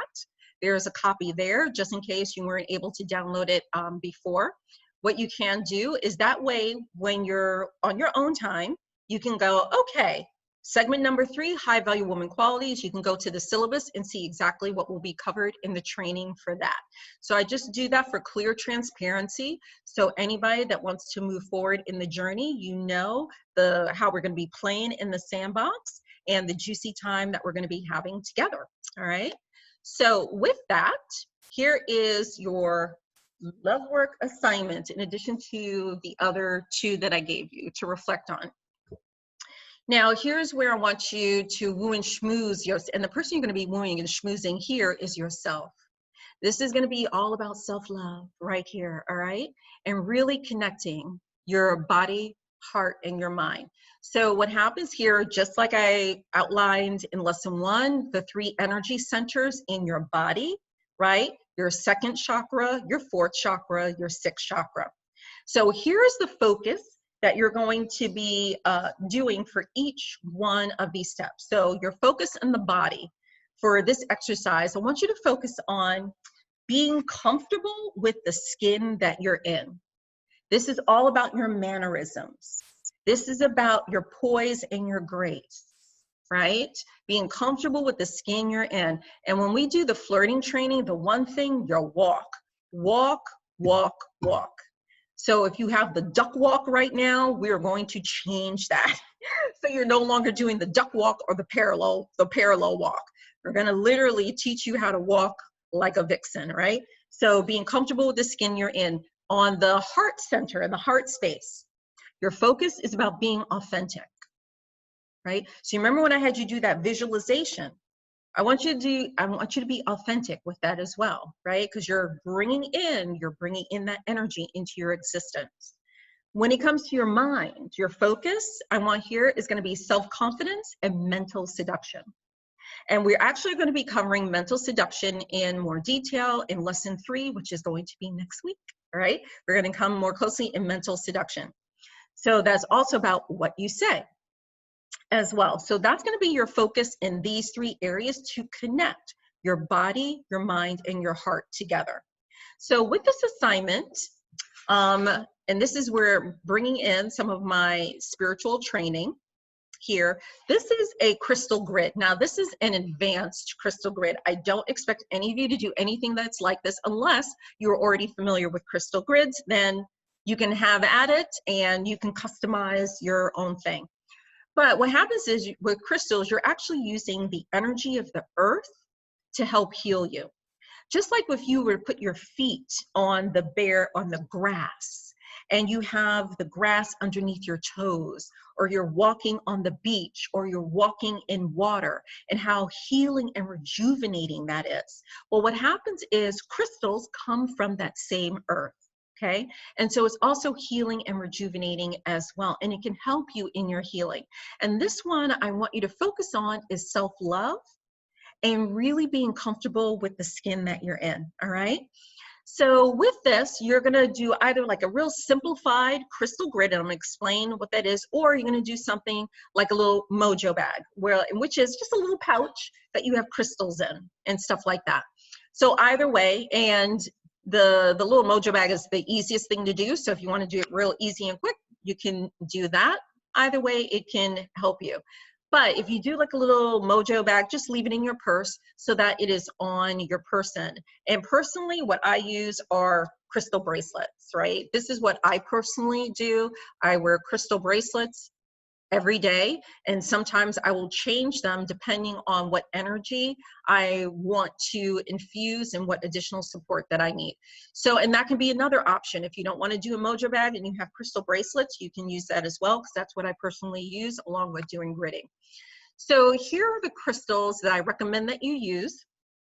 And I will give you some brief explanations as to what it is. You can Google them to get the full detail of what they are, but I will at least tell you which energy or love centers they're connected with. So the crystals that I recommend, the first one is carnelian.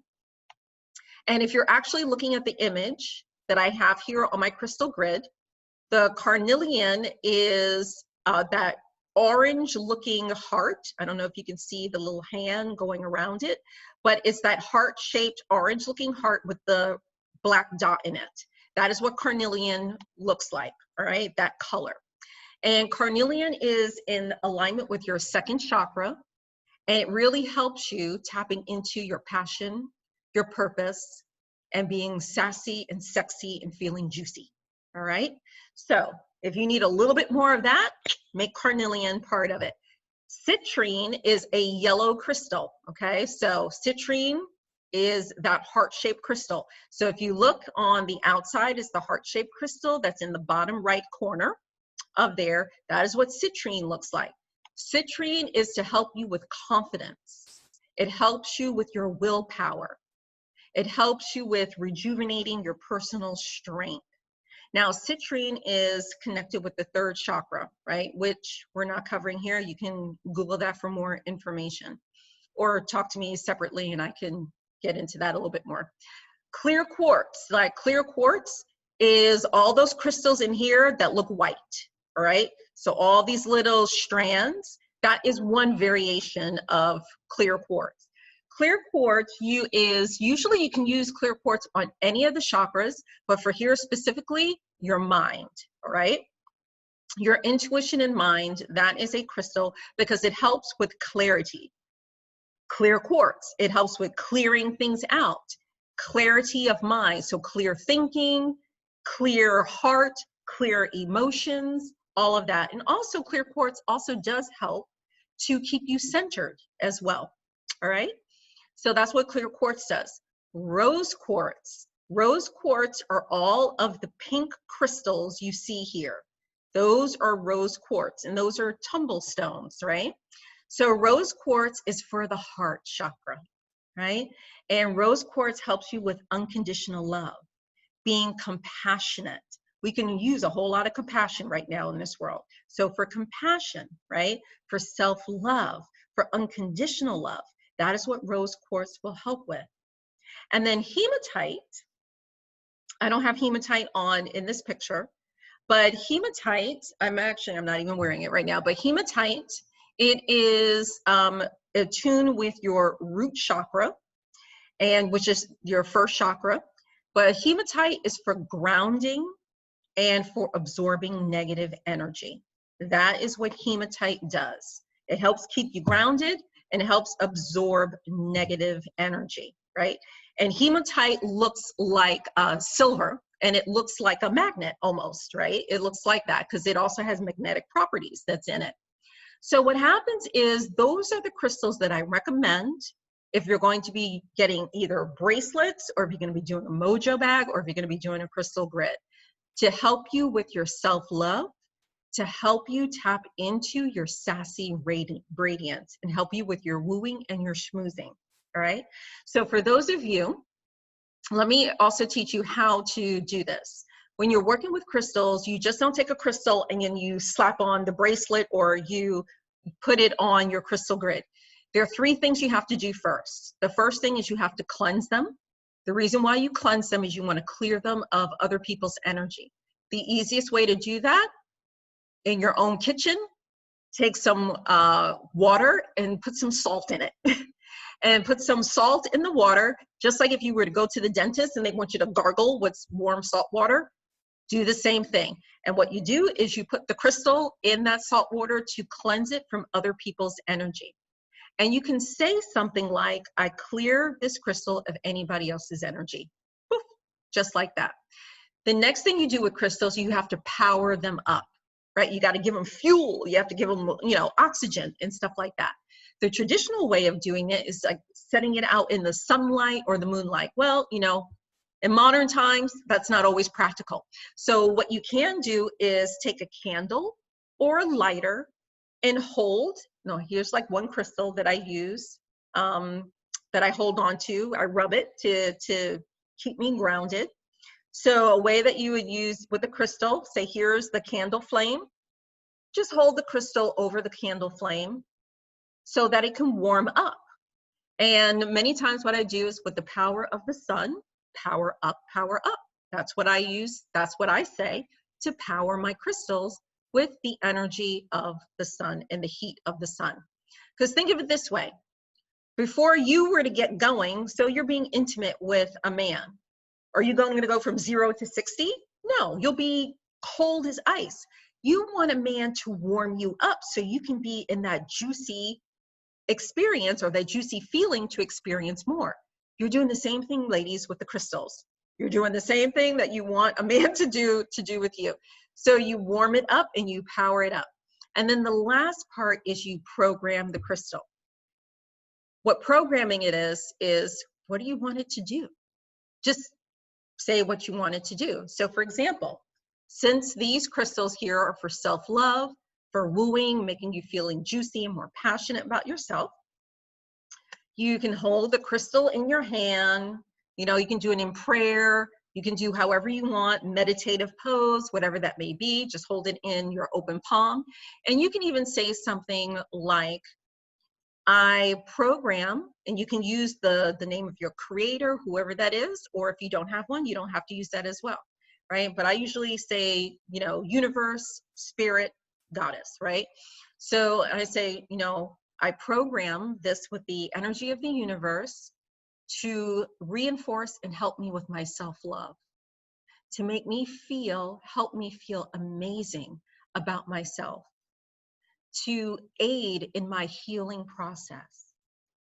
And that's it. And that is programming the crystals. So once you cleanse them, power them, and program them, boom, now they're ready to actually be used, right? And you can use them for whatever it is that you want. So with a crystal grid, for those of you that want to do a crystal grid, go ahead and Google a Star of David crystal grid. That's what I would recommend that you Google, if those of you that want to try that and do the Star of David. So what you would do there is whichever crystals that you want to use, you have a main crystal in the center, and usually it's called a generator crystal, which would be the main crystal in the center. In the picture, my generator crystal is that big rose quartz that's in the center. Now that's a bird's eye view, so you only are seeing the top of it, right? But that is my crystal there. You can use a heart-shaped crystal, you can use a generator crystal like that, and I would recommend for those, you can either use clear quartz or you can use a rose quartz as your center crystal, because that represents you and your energy. And if you're doing a Star of David, then it'll show you how to do the pattern, and then you can lay out all the other supporting crystals in that Star of David pattern, right? For those of you that may be too complicated, just put a tumble stone, each one of those, into a little pouch, and you can put it in your purse, or you can wear crystal bracelets like me, one for each one that you want, and just wear it on your person. All right, so that is the fun love work assignment, and so I really look forward to seeing how that works for some of you. So you can definitely email me, let me know how it works and everything else about doing your love work assignment, because it is a lot of fun. and you're also getting energy and healing from the earth to help you in that. All right.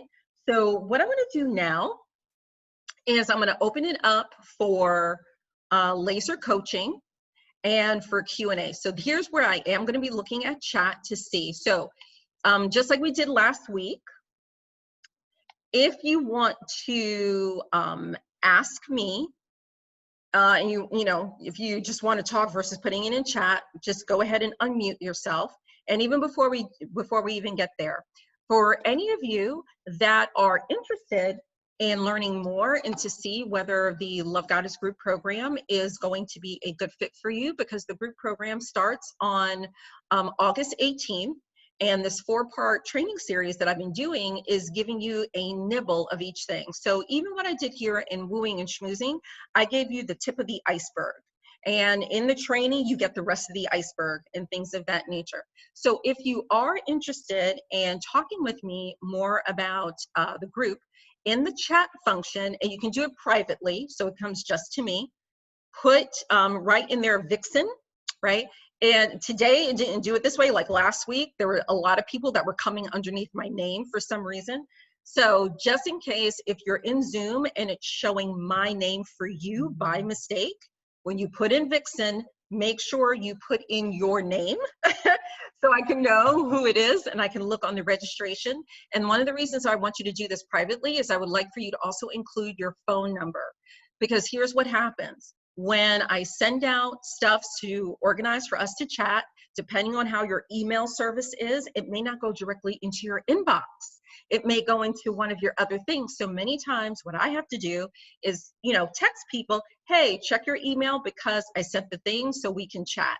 And so that's the primary reason why I ask you to put your number in there. And that's why I want you to do it privately, so you can just send me in the Zoom chat, so it'll only come to me and it won't go to the entire group. So if you go ahead and do that and just send to me, put in Vixen and make sure your name is there and your number, and then I know to contact you so we can do a follow-up chat. All right. So if you do want to get laser coaching, let's see, if you do want to do laser coaching, you can unmute yourself and then say your name. And then with the coaching, I want you to, so we can be very laser focused, just state very succinctly, what is it that you want to be coaching on? And this would include if you want me to coach you with the effective communication. We can do some communication work, because I really would love to do that with some ladies, because when you really start feeling confident in how you're communicating and you're finding the words that you want to say, when you have an opportunity like I did with Patrick Dempsey, you're prepared and you can take advantage of that opportunity, all right? So you can do it that way and just unmute yourself, or you can put your coaching question in chat, all right? So I'm gonna kind of scan chat very quickly right now to see, let's see here. Okay, well, I'm reading a note that Lily, that you wrote. You said, I wrote those exact same words to someone last night. So we're connecting, at least we're relating there. So that's good to know that and stuff. So thank you for that comment. So yeah, if you want to be coached, you can also put it in chat, or you can unmute yourself. Let's see here. So I'm going down. Let's see. Now I'm trying to read something that Tammy wrote here. Stop. Oh, okay. All right. So apparently Tammy was giving me a comment when I was doing the communication and doing the voice and everything else like that. Let's see. Well, actually, everyone for the most part tonight was, thank you for the training. Thank you for your vulnerability. And they can pick it up in their voice. So what I want to find out now, does anyone have anything they want to be coached on? All right. So, because I know on the last class in lesson number 1, we had quite a few ladies that wanted to be coached. And there's also quite a few of you that are still on the line. So, for the ladies that are on the line, who would like to get coached in something? Otherwise, I would think that all of it is set and you're good to go, right? So I'm going to give that opportunity. Oh, somebody unmuted themselves. All right, who's this, sweetheart? I'm Natalie. Hey, Natalie, how are you doing, my dear? Oh, Right. I'm good. Let me start my video so you can see me. There All we right. go. There you go. I see you. Hey, darling. All right. So, well, first of all, thank you very much for being here in the training and stuff like that. So I really appreciate your presence. And what is it that you would like to get coached on, or even if you want to start with a celebration? We can start there too. Oh, celebration. I don't even know. I am just, well, I just, of course. My celebration is that my divorce was final in February. So I was married 28 years and I have 8 kids, and now I am free from an emotional abusive relationship and I get to move forward and create the life of my dreams. I moved to southern Utah, close to the Grand Canyon, where I'm going to be creating transformational healing retreats. And so now I'm so excited for the next phase of my life. That's my Oh my, see, celebration. so you are, girl, that's a major celebration. Thank you. Let me tell you. Okay, can you do something for me right now, Natalie? Can you do something for Yes. me? All right, you promise? All right, pat yourself on the back, girl. Just Oh. do that right now. All Thank you. right, pat yourself on the back, okay? Because you deserve that. And see, and here's the other thing. When people have, get divorces, not all divorces are, some divorces are happy divorces, right? And because it is opening you up to your healing, and you're stepping into a greater version of yourself, especially so then you can relate. When I was sharing my story about the abusive relationship that I was in, right? So you can definitely relate to that. So what question, or what would you like to be coached on? What question do you have, sweetheart? So I'm not really into any. I'm not. I don't have a relationship. I'm not on any dating sites. The little town that I moved into has like 5,000 people. It's an hour and a half away from any big city. So I'm Mhm. not. I'm like, for me, if I have a relationship, then it just has to be super organic, and they're just really. But what I would love to be coached on is the different inflections of the voice that you were talking about. How Ah, to do the okay, voice, different pieces. Yeah. okay, okay. Now, so we're going to get into the voice, but I also want to make a comment about what you just shared. Setting intention in a negative way. I knew. Yeah. Okay. Right? So what happens is, and here's the thing. I don't want anyone to put limitations on themselves. Right. Okay? Anybody. Because I did that for a lot of my life. Okay? I did that for a lot of my life. I'm going to be 53, but I put limitations on my life almost for the first 30 years of my life. Okay? And couldn't do this. I can't do this. I'm too short. Oh, they're not going to accept me. They're not going to accept me because I'm 5'1". Oh, they're not going to accept me because I'm black. I mean, all kinds of rigmarole, right? And one of the things I learned is when I took the courageous step to step into my healing, like all of you are doing right now, whether this training is all you do or whether you move forward into Love Goddess, whatever works for you, works for you. But what happens is, after going through the healing, all of those excuses, because they were excuses I was giving myself, one by one, I was able to bust through those. And when I busted through them, now mind you, I didn't bust through all of them all at the same time, right? Right. Right? I mean, I would give myself a how would you say, a metaphorical concussion or something like that. But what happens is, when you start to step into your feminine genius and you start looking at those things one at a time, all those excuses just fall away, just totally fall away. And then you find out how powerful you truly are. It's unbelievable.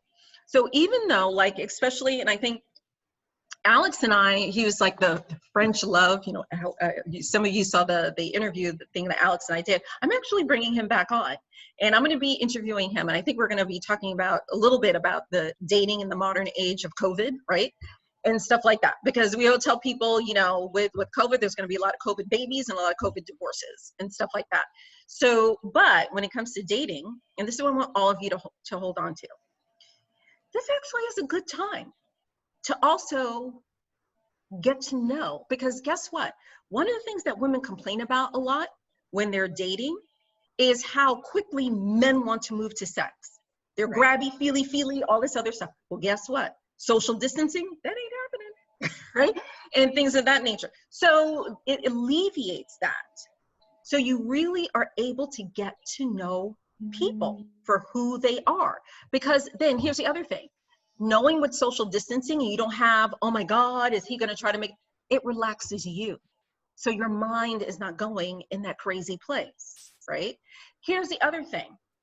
And I touched about it a little bit, I think last week, where even like Match.com and all those, they're doing video dating things. Well, you get to see how that person lives, and you haven't even stepped in their house.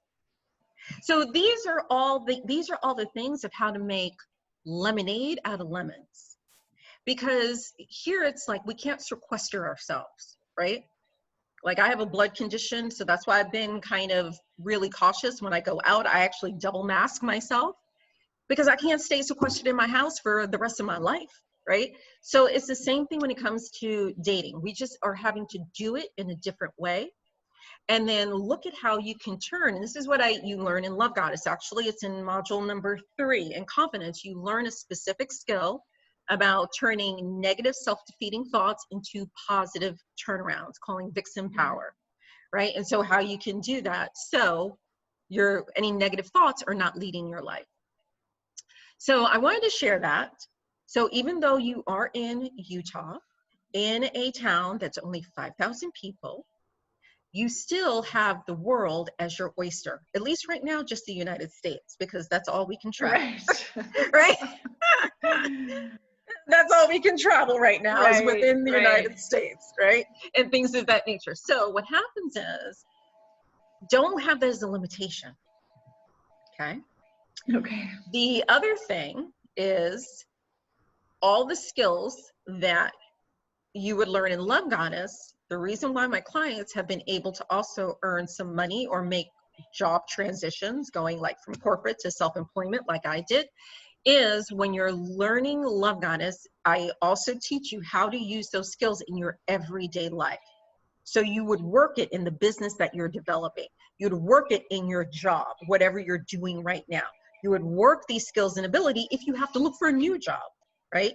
So this is how you practice these skills on an everyday, day-to-day basis so that you are prepared, so that when Mr. McDreamy comes in your life, that's the opportunity, you're prepared.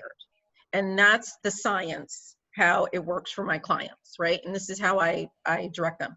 So I wanted to, even though I know that wasn't your question, I just wanted to really deal with the mindset about dating. Thank you. Yes, I've had lots of people say, don't limit yourself, but I'm like, okay, if it's gonna have to be organic. Right? He's gonna have to come here. I'm not moving anywhere for a man because I love the Grand Canyon. But here's the other thing. So organic doesn't mean you do nothing. That's true. Right. And I think that's sometimes what people, they confuse that. Oh, I want a relationship to organically grow. That's what I say with all of my relationships. However, I'm prepared for how I want to be, how I want to be in relationship, right? All that stuff is going on so that my energy is rocking and I'm experiencing the experiences I want to have, right? And then from there, it organically grows. That's what happened with my relationship with Mike, right? It wasn't until a year into it that we're like, we're dating, or we're boyfriend, girlfriend kind of thing.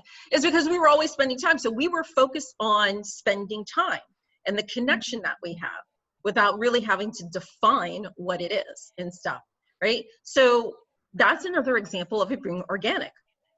But I've met in the past, I would say the past 10 years, all my partners, I met them online. Right? Wow.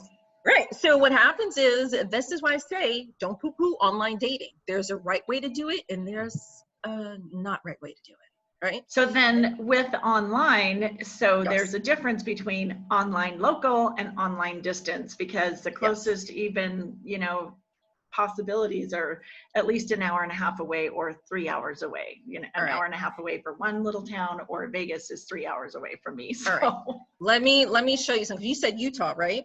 All right. yeah. Let me Southern Utah, very bottom, right on the Arizona border. You see on the handout where it says get engaged? Uh-huh. Right? That was a client that I had, and she was here. She's here in Florida, in Tampa, and he is in Utah. Oh, funny. Okay. Now, here was the situation with them. They were long distance, and they broke up because they were too much into their head trying to figure out how this is going to work. And what happens is she sabotaged herself. So we started working together, and I said to her that, are you open to attracting new relationship and then possibly reconnecting with her ex, him? She's like, I'm open. Okay, great. So I worked with her, and especially with how men think. And so, but she was a one-on-one client. So I worked with her on scripting. And then, don't you know, in the months that we were working together, and she's like, oh, he's coming to visit me. So when he would come to visit her, I'm like, okay, girl, got to get your love goddess essence on point. You know, what I taught you, this, da-da-da, got it together. Right. She would then, every other month, go over to him. Every other month, he would come to her. Here's where I got the shock of a lifetime, where it was, all right, after one of those trips, oh my God, we got engaged. What? And she's like, you know, he popped the question. And here's what's interesting. He was willing to move,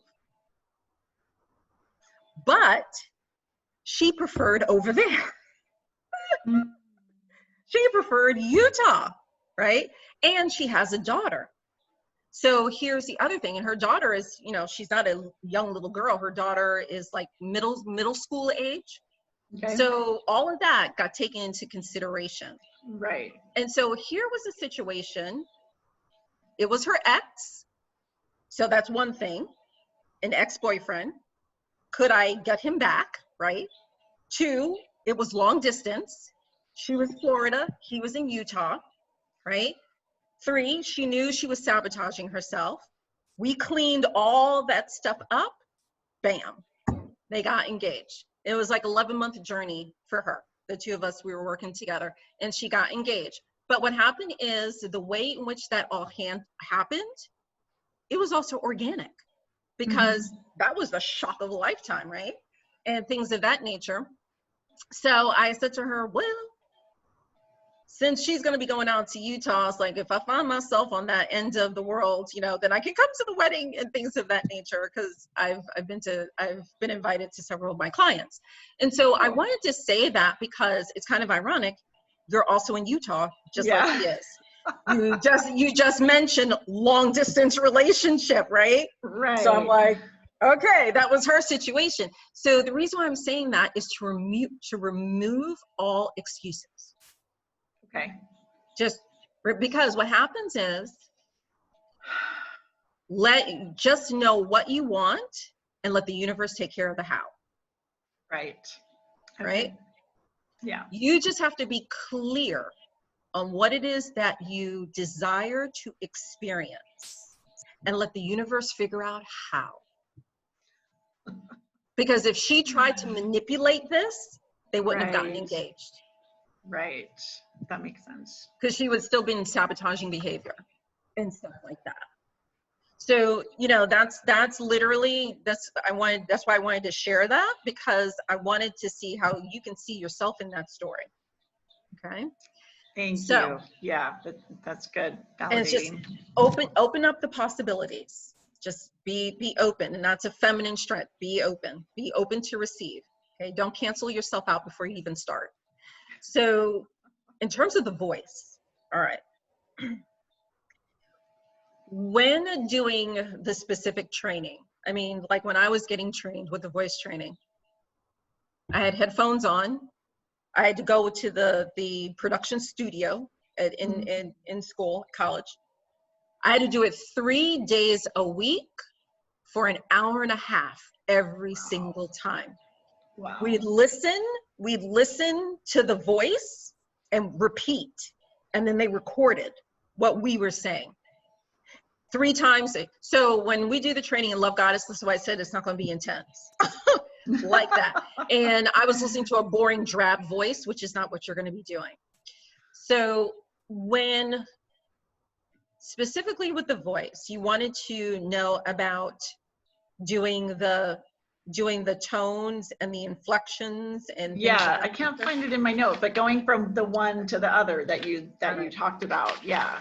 One of the things one of the things which makes a voice seductive, first of all, is your voice has to come from your belly or your heart space, not from your throat, not from your nose.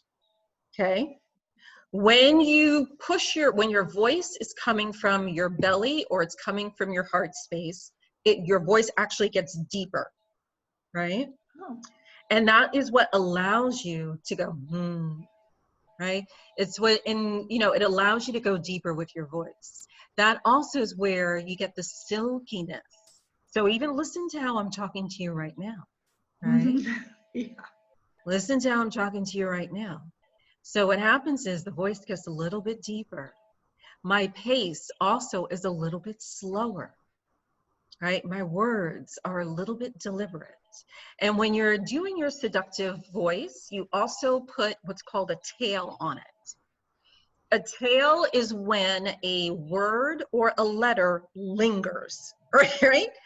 So, and it also, but it depends on what your voice inspirations were. So my voice inspiration that I was working on for my Vixen voice was Lauren Bacall and Eartha Kitt.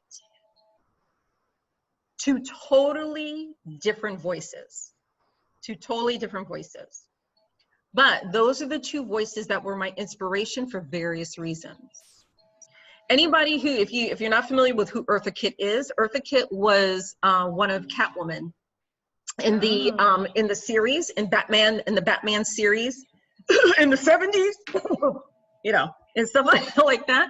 Back in the 70s and everything else, she was the second Catwoman, and she was the only Black Catwoman.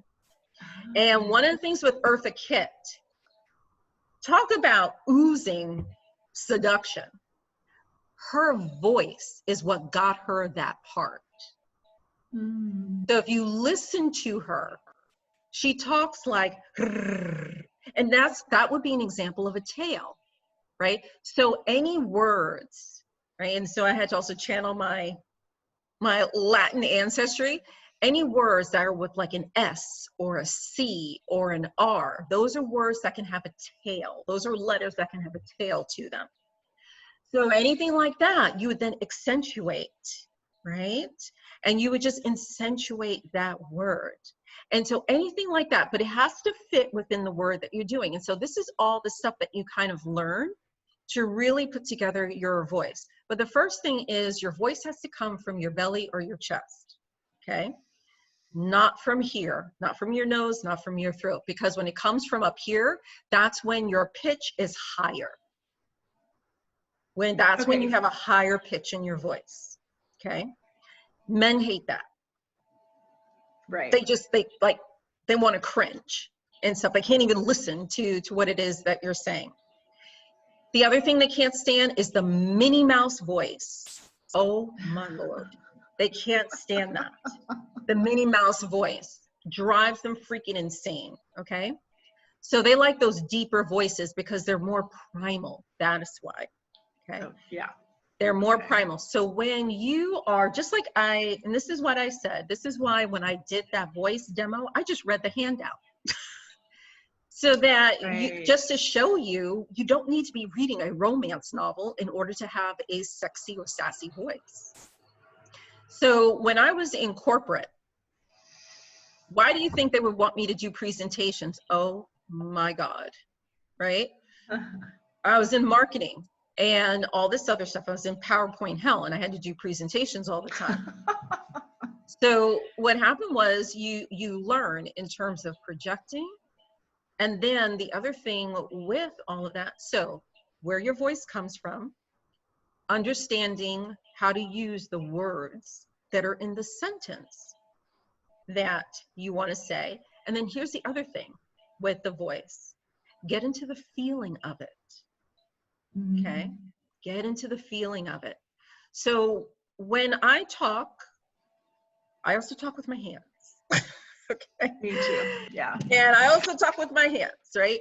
So what happens is when you ladies are doing that visualization, like I said to you, as part of your love work to get into, when I say get into the feeling, when you're visualizing, close your eyes.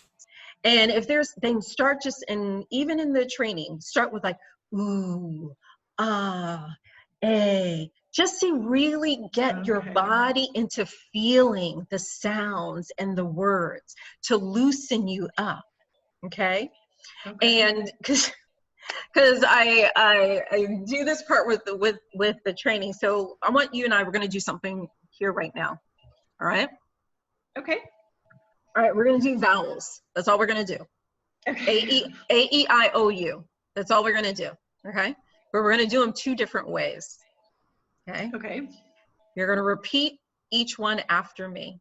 The first way, we're going to do it just regular. And then the second way, we're going to do that vowel in a Vixen way. All right. Okay. All right. So the first one, just say A. A. A. A. E. E. E. E. I. I. I. I. Ah, okay. O. Oh. Oh. Oh. And you. You. Ooh. Ooh. All right. So Okay. you just did your vowels in a very sexy, sassy way. Okay, so now it's just putting the rest together. I love that. Thank you, because I did. So I'm not a vocalist. I mean, I've sung in choirs, you know, millennia ago, but I've never had any really deep vocal training. So, but I've heard, you know, say it from your belly or your. Yes. But I don't know how that feels because I have not ever done it. But I can relate with the doing it from the feeling and the hearing and the just like putting myself in that space, just copying and you. Then I was consciously aware of it, physically wanted to see what that felt like. So thank you. And that is the muscle memory I was talking about earlier. Okay, cool. That is, but it's repetition, repetition, repetition, repetition, right? And then what happens is, because I had to do that voice training in college for 3 months. Wow. Yeah, I had to do it for 3 months. But that was 3 months of my life when I was 19 years old. It's a great use of your time, huh? Okay, see, and this is why I want everyone to put things in perspective. If you want a man to commit to you for a lifetime, then you can commit to yourself for a couple of months, for 6 months. I had to do that for 3 months because I had to do it as part of my major and what I was doing, but it's lasted me a lifetime, right? And so these are the skills that I teach. I'm teaching you skills for a lifetime. It's not for a maybe, it's not for a quick fix, it's for a lifetime. So that was just a real quick way. Now in the training, we get into it much deeper, right? And things that are there, and then also doing the practice. So like, for example, doing the voice training, when we get to that in Love Goddess, yes, you get the training ahead of time, but when we have the group coaching call, unlike tonight where I did primarily, you know, the training, when we do the group coaching calls in Love Goddess, there's only 15 minutes where I'm giving like a lecture or additional information. The rest of the hour and a half is all coaching. And then we go back and forth doing communication examples, working with the voice, because here's where also working it, you also have to record yourself. Oh, okay. And a lot of people hate listening to themselves. Right. You know how many people say, I hate listening to myself on the answering machine? Yeah. Or on voicemail, right? Yeah. So then I say that's the first thing you should do is listen to yourself. Mm-hmm. Because you need to know how you sound, because this is what other people are hearing, right? Yeah. So you need to know that. So that's how we would play in the sandbox. And this is why I said you also have to get into the feeling of it. So even when you're doing ooh, even do a facial expression. Your eyes can be closed, but do a facial expression, right? So you go ooh, right? And kind of get your body feeling and flowing into it, because that's how you start feeling juicy, right? That's how you start feeling juicy. Okay. And then you can turn it on in a dime. You can turn it on in a dime. You're like, okay, got to get into the space. And the opposite happens as well. I've been in situations on a date where I had to switch back into look. I had to get serious, right? So I had to go back the other way when, okay, this is not working for me, right? And then so you have to be able to interchange and go back and forth with either one. You can do it very, very seamlessly, very seamlessly. Oh, and my mother from New York is calling. Oh, well, gotta reject mom and stuff like that. So that is so does that answer your question, sweetheart? And yes, it does. It helps me feel into it, and it gives me a little bit more confidence, just because I think that I can feel into it, just like you were saying, you know. And but yeah, definitely I would need practice. It seems like going back and forth, you want it to become instinctive, right? Just like you can pull it, so you don't have, it's not a conscious thing, you can just pull it out, right? So it doesn't seem robotic, right? So it doesn't seem robotic, so it can be, so it can feel organic, right? Because you want it to feel organic, so it can feel organic. So one of the things you can do, like after you get off this call, you can, at your house, you can get a pen or a marker, or you can get a hairbrush, and you can walk around the house and you can just say, ooh, oh, hey, and do all this, and just have a good time with it. Just have a good time, right? I love it. And just have a good time, because when you can laugh at yourself, it relaxes you, and men can feel this, right? Then when you're with a man, they don't want to feel like they're on a job interview. Right. Okay. They want to feel good in your presence, because that's part of the man code, right? The man code is men first want the mental seduction, the mental stimulation, which we're going to take care of next week. When you combine that with your feminine genius and your sass and sex appeal, those two things make a man feel good about himself in your presence.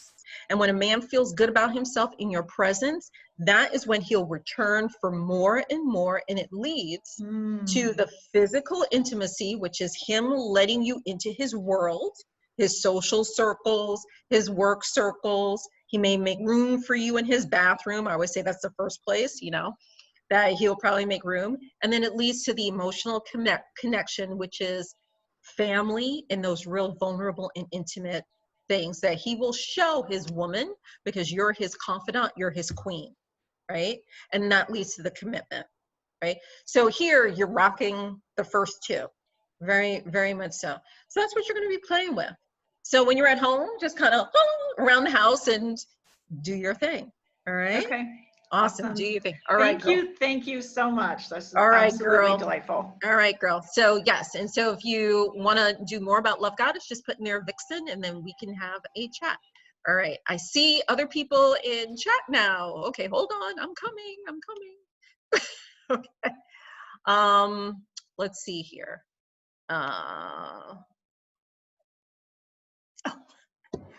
Okay, thank you, Gisela. She's like, you don't look a day over 52, 53. Thank you very much, sweetheart. All right, let's see. Let me see if there were any other questions.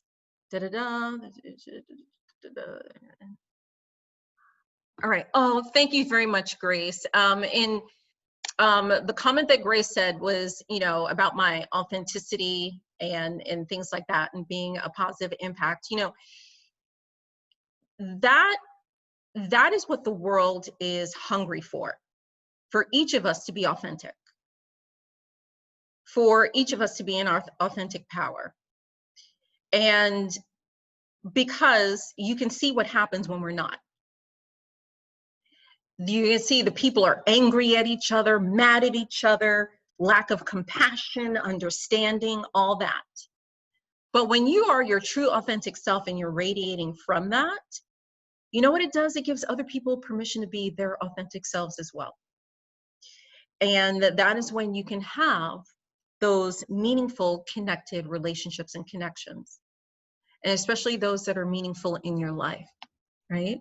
So I think I would be doing you a disservice if I didn't show you who I was. And even if I have to, oh my God, I forgot to put my lip gloss on top of the thing, or, you know, I get emotional when I'm sharing a story, but that's about being real. And it's not about being perfect, because perfection is a losing game and it's exhausting. It is so freaking exhausting, right? And no one can be perfect, and you don't want to. So, and that's also the gift of vulnerability and being authentic. It's not, you're not trying to be perfect. All you're trying to do is be yourself, right? That's all you're doing.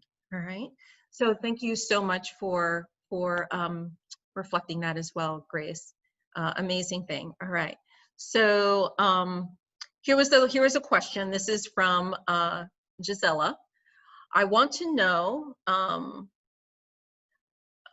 okay, let me read her thing first, and then that way I can clearly communicate.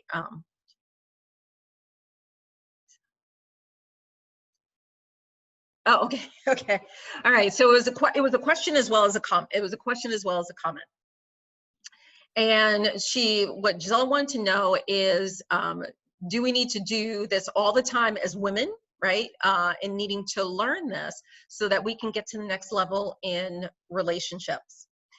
And here's how I would answer that question. If you are getting success in what you are doing right now, keep doing what you're doing, right? If you're achieving success, keep doing that. You know, this is not about throwing out the baby with the bathwater or anything like that. If you're feeling that the results that you're getting are good, but they're not consistent, or you want things to be great, then what happens is, yes, the answers for that are actually in the training, because you just need to, all that says is you need to learn new skills and then incorporate those new skills into your life. Now, when we say relationship, these skills are for all relationships. Even though I am focused on romantic relationships, intimate relationships, specifically in this series, these skills are actually used for all relationships. Work relationships, family dynamics, the whole 9 yards, right? So what happens if things are good, they're okay, but they're not consistent, then yes, these are new skills that can help smooth that out so you can have consistency. But if you are not getting what you want in your life, if you're not having the experiences that you want to have in your life, if you are falling into the same repetitive pattern in your relationships and it is holding you back, then yes, you need to do a overhaul, and it's about evolving to the next level. I try to communicate with people, this is not necessarily changing who you are. This is not about you being a totally different person. This is more about evolving who you are, okay? Because as people, we have to evolve. If we don't evolve, we die and wither on the vine, right? Because there are some species that did not make it forward. They're extinct right now because they did not evolve, like Homo sapiens evolved. We also are the same thing on an individual basis. If we don't evolve, if we don't grow, if we don't learn, then what happens is we just wither on the vine in terms of having a ho-hum life or ho-hum existence and walking around with a lot of fear, pain, and anger. okay? And that doesn't have to be your existence. It doesn't. All it means is learning some new skills so that you can incorporate it in your life, so that you can have the life that you want by design versus living in default right now. So that's how I would answer that question, right? So, because it's not necessarily a one size fits all. You have to do that private, assessment on that. But that is how that's how I would answer that question, sweetheart, right? That's how I would do that. So let me see if there were any other questions or comments and things like that. All right, so I got some stuff that was private to me. All right, and so the other question is, I don't remember women going to be this intense and learning to be a goddess. Here's what used to be done, and I'm kind of glad that you brought that up. Because the question we here was, how were other women able to do this and get married, and they didn't learn it, in terms of, from a man, right? Oh, because she said the typo there. Here's why this kind of training exists now. Back in the day, our parents, our mothers and our grandmothers.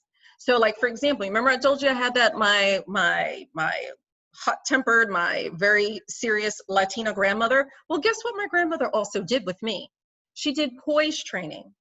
When she started me on my walk to learn how I would walk, starting at 8, 9 years old. That's when my grandmother started this with me. Old school. This is back in the day when they still printed encyclopedias, okay? This is what I'm telling you. And what happens is, I was maybe 8, 9 years old.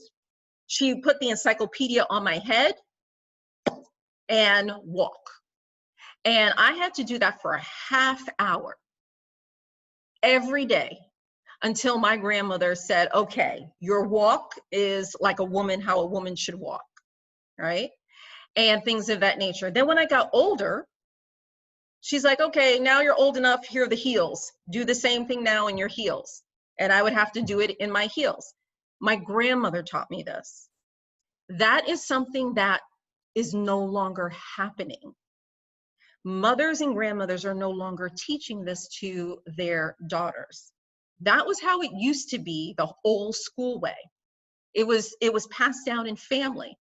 Then what happened is when we switched to a patriarchal society and women were made to feel small, that's when all of that stopped and changed. Then moms stopped teaching that to their daughters, right? Moms stopped teaching it, right? And what happens is, because when we started also going into the second wave of the feminist movement, which is around with me, especially in the 70s and 80s, is like more of like the second wave of the feminist movement. Femininity was frowned upon. It was seen as weakness. So then that's when a lot of women got shifted into heavy masculine energy. And many our modern day women, they've gotten stuck in that gear, in that masculine energy. So I get so many women that say to me, I don't even know what it feels, and even what does it even mean to be feminine? What does it even feel? What does that even feel like? So that is the state of affairs that women have been in. And over, I would say, the past 10 years, more specifically 10, 15 years, then this is when the resurgence, now the pendulum is swinging where, okay, we have the lipstick feminist. Now that's like part of the fourth wave of feminism. Now with feminism, there are different slices and dices. There are Christian feminists, there are lipstick feminists, there are so many different things, because they're now recognizing women are not cut from the same cloth. There's a bunch of diversity. So also feminism is also diversifying. And that's why more people, especially women like me and coaches like me, are doing this training, is because they're not learning it anymore in their families. Moms and grandmothers are not passing this down to their kids. And you know what's teaching women now? Reality TV. That is how women are learning it, and it's also destroying their relationships, because even though it's called reality TV, it's not reality. And it's drama because it has to be entertainment. And they try to say, okay, oh, that's how they're acting now, let me do this in my real life, and then it implodes their relationships and stuff like that. So that is the reason why there is. But then here's the other part. It's not just about intimate relationships. This is about you being in your power.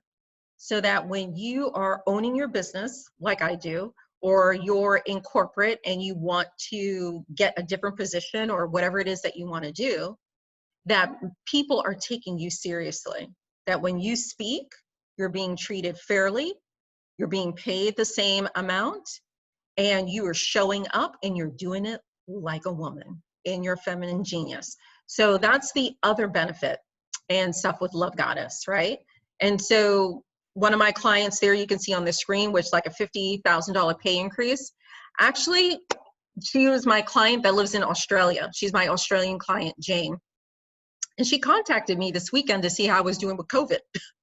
And I coached her years ago, but I stay in contact with, quite a few of my clients. I stay in contact with them because, it's a relationship, that I'm building with quite a bit of them and stuff.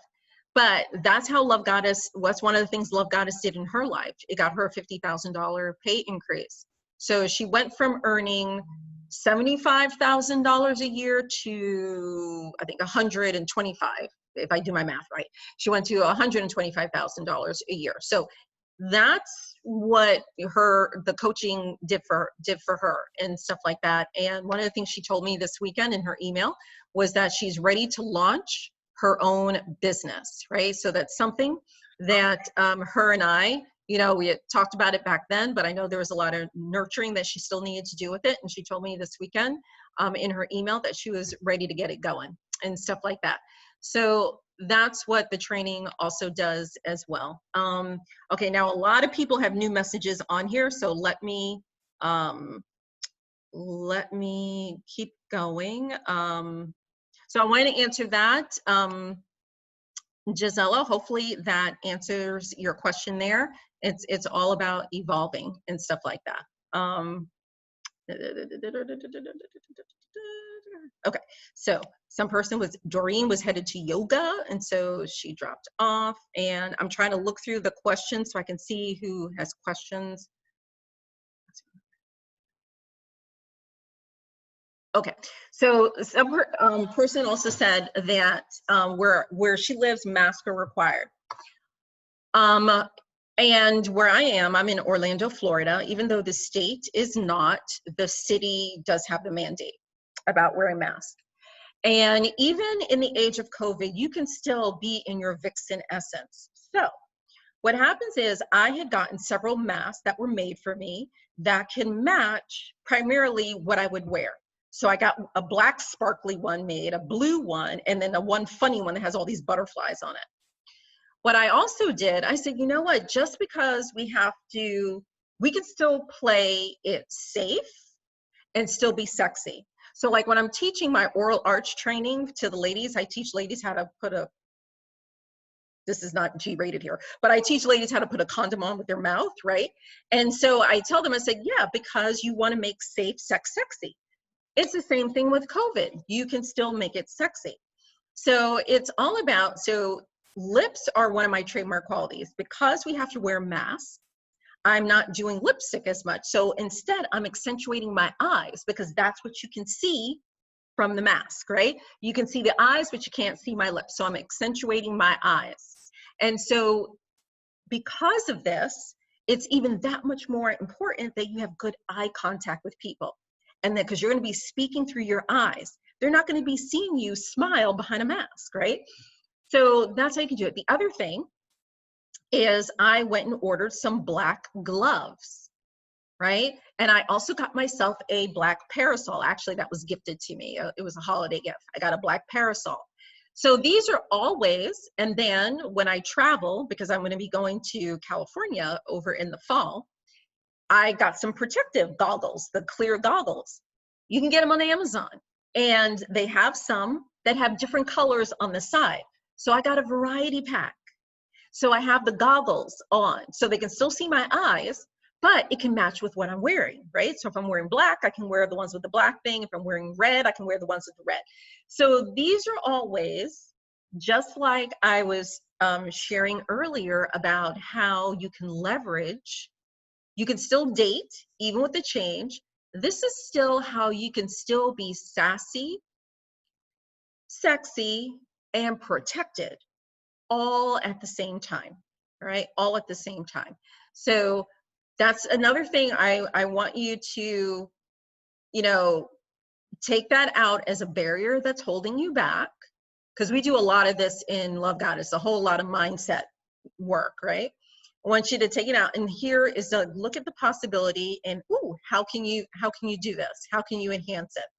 So, so that's a way, because we're going to be living in an age where masks are going to be around for a while anyway, that's a way you can incorporate it in your sassy, sexy routine so you can stay protected and still be attractive all at the same time. Let's see. Let me see if there's anything else. Okay, some people seem to have the same question, so you're telling me that I answered that with the coaching. Okay, great. Okay. Okay, the question that was asked here is, do I teach etiquette and posing? All right.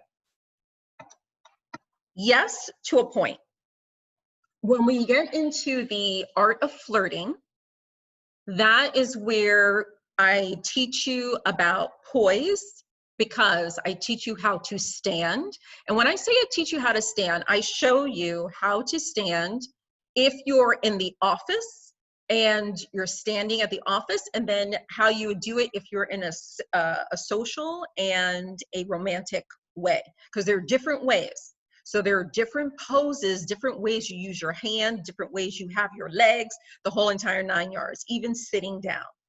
So that actually is taught to you as part of Love Goddess. And that's why the flirting part of the training is over 2 training segments, because the first one is going to be for the waist up. So I teach you how to project your face, how to do your face, even how to put on glasses, right? Especially sunglasses. You do it more with sunglasses. So I even teach all of that, right? And then in the second part is where you learn flirting from the waist down, how to stand, sit, walk, okay?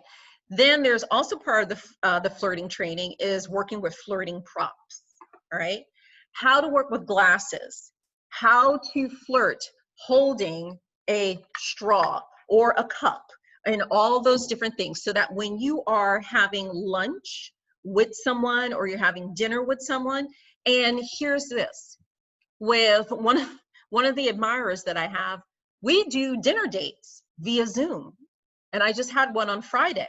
So he had his dinner, I had my dinner, and we're on Zoom and we're having our dinner date.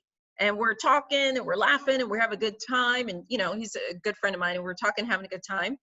So they're still seeing you, right? And that's where you would then use these skills and the abilities, right? That's where you use those skills and abilities. So yes, I do teach about poise and, you know, posing to a certain extent. But when it comes to the etiquette, there's a whole lot that's involved in etiquette. I will touch on certain things, but there are specialists that deal very specifically with etiquette. And the etiquette that I think,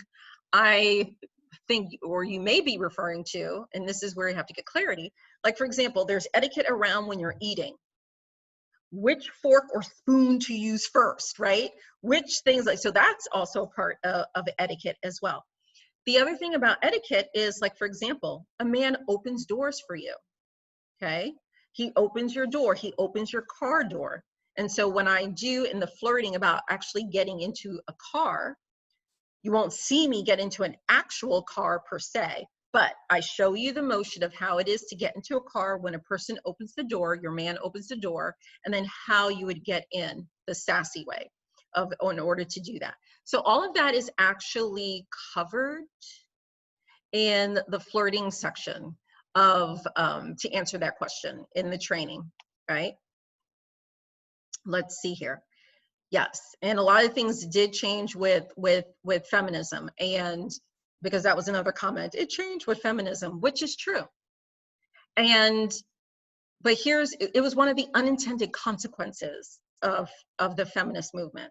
One of the unintended consequences of the feminist movement is they did not realize it was going to create generations of self-loathing women, because they were told to downplay and suppress their feminine nature because it was seen as weakness. And so this is when women started becoming more in their masculine energy. And so it was really an unintended consequence.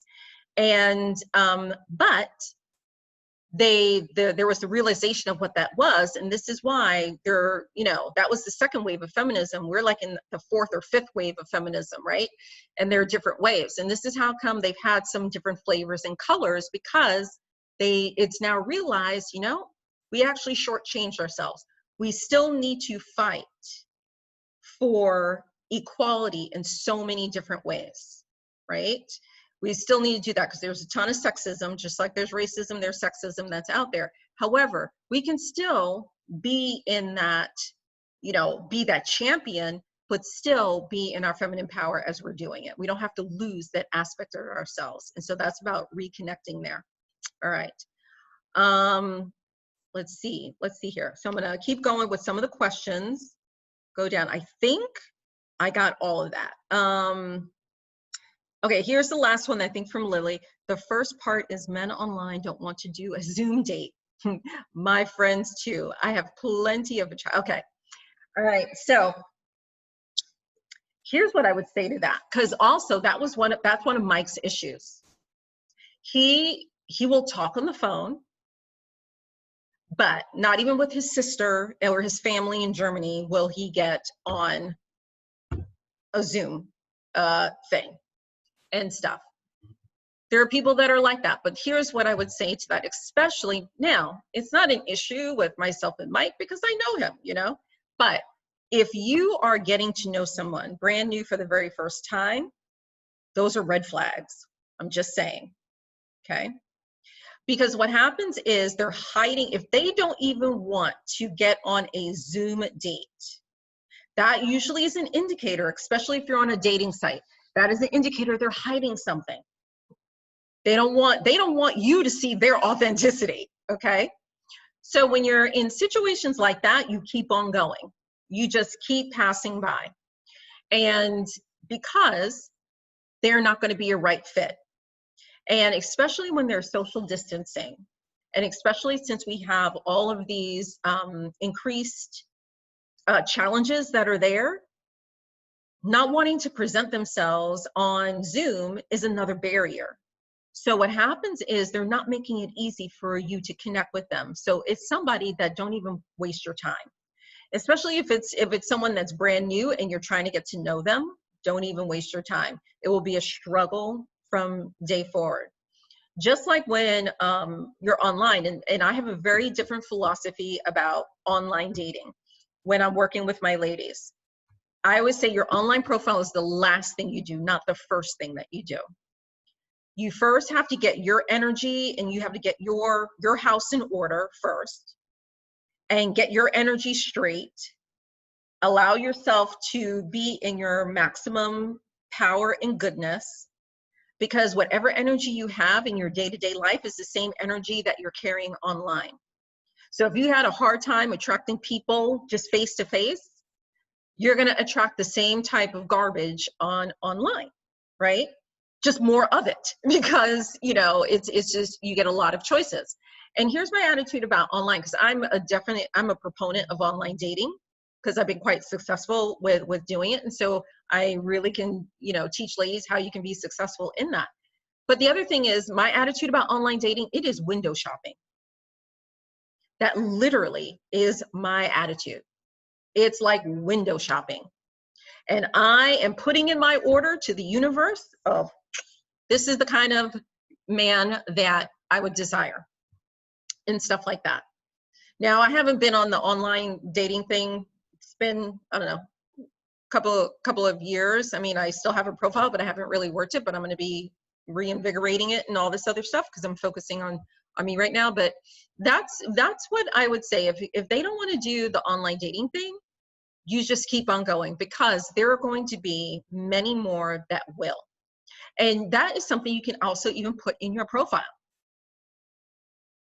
I am willing to do all the virtual dates that, you know, we'll Zoom it and stuff like that to get to know each other until we can actually meet face to face and stuff. But in order to get to the face to face, you have to trust this person before you would even meet them. And then even you have a social distancing date of things of that nature, right? So the in-person part will be kind of short, right? And then offline is where you're going to be kind of solidifying the relationship more, because you won't have the mask on and you can do all that. So that's why it's important to see them on Zoom and just Zoom it with them. And if they don't want to do that, you move on to go next. And literally that's the attitude that I have. If you're scared of that, if you're scared to do that, that is a clear indication that you may be putting in unknowingly some negative energy into that, because it's a little bit, there's fear. I can sense, you know, there may be a little bit fear there, right? And of the resistance of people not wanting to do the Zoom. And then it may trigger some fear of, you know, I keep getting people contacting me like this, and who am I going to talk to if they don't want to do a Zoom? And so there may be fear about expressing that, you know, you're going to be Zoom dating. That is where I would say just it's better to know and have solid and authentic connections with a man that will put in the effort and do the work. And so it's better to have only 1 or 2 of those than to have 15 men and they're all wasting your time and they just want to chat or text or maybe exchange like a sassy picture, but then they don't want to go on a Zoom date, right? So it's about quality versus quantity. But that all starts with you. And this is why my ladies do their profile last. They don't do it first, they do it last and stuff like that. So that will be the last question that I will take, because we've been on here for way long, and I love it, and you just light me up, all of you. So thank you so much. And thank you to those of you that were in chat. So thank you Sapphire Blue. Thank you, Nancy. Thank you, Destiny, Lily, Tammy. There's TJ. There's Heidi. There's Tammy. There's Grace. There is Gisela. So if I didn't say your name, I'm so sorry. I was just trying to read through these very, very quickly. So with that, everyone, we are complete in lesson 2, and hopefully you found it fun and juicy. The replay will be made available by end of day tomorrow. You'll have the replay of this, and if you didn't have the workbook this time, you can download it again tomorrow when you get the replay. And so the replay will also be available for you to listen to or view for about 48 hours. And then next week, we'll be doing on mental seduction and the 4 key elements that comprise mental seduction. So that'll be on our next journey next week. All of you have an amazing, amazing week, an amazing time. And as I say to everyone, stay healthy, all right? None of this stay safe. That's coming from lack. Stay healthy, because that is what we want to promote with everyone, all right? And everyone, ladies, you have a wonderful night. We are complete, and namaste. Bye-bye. All right. Bye. Goodbye. Bye-bye. Let's see.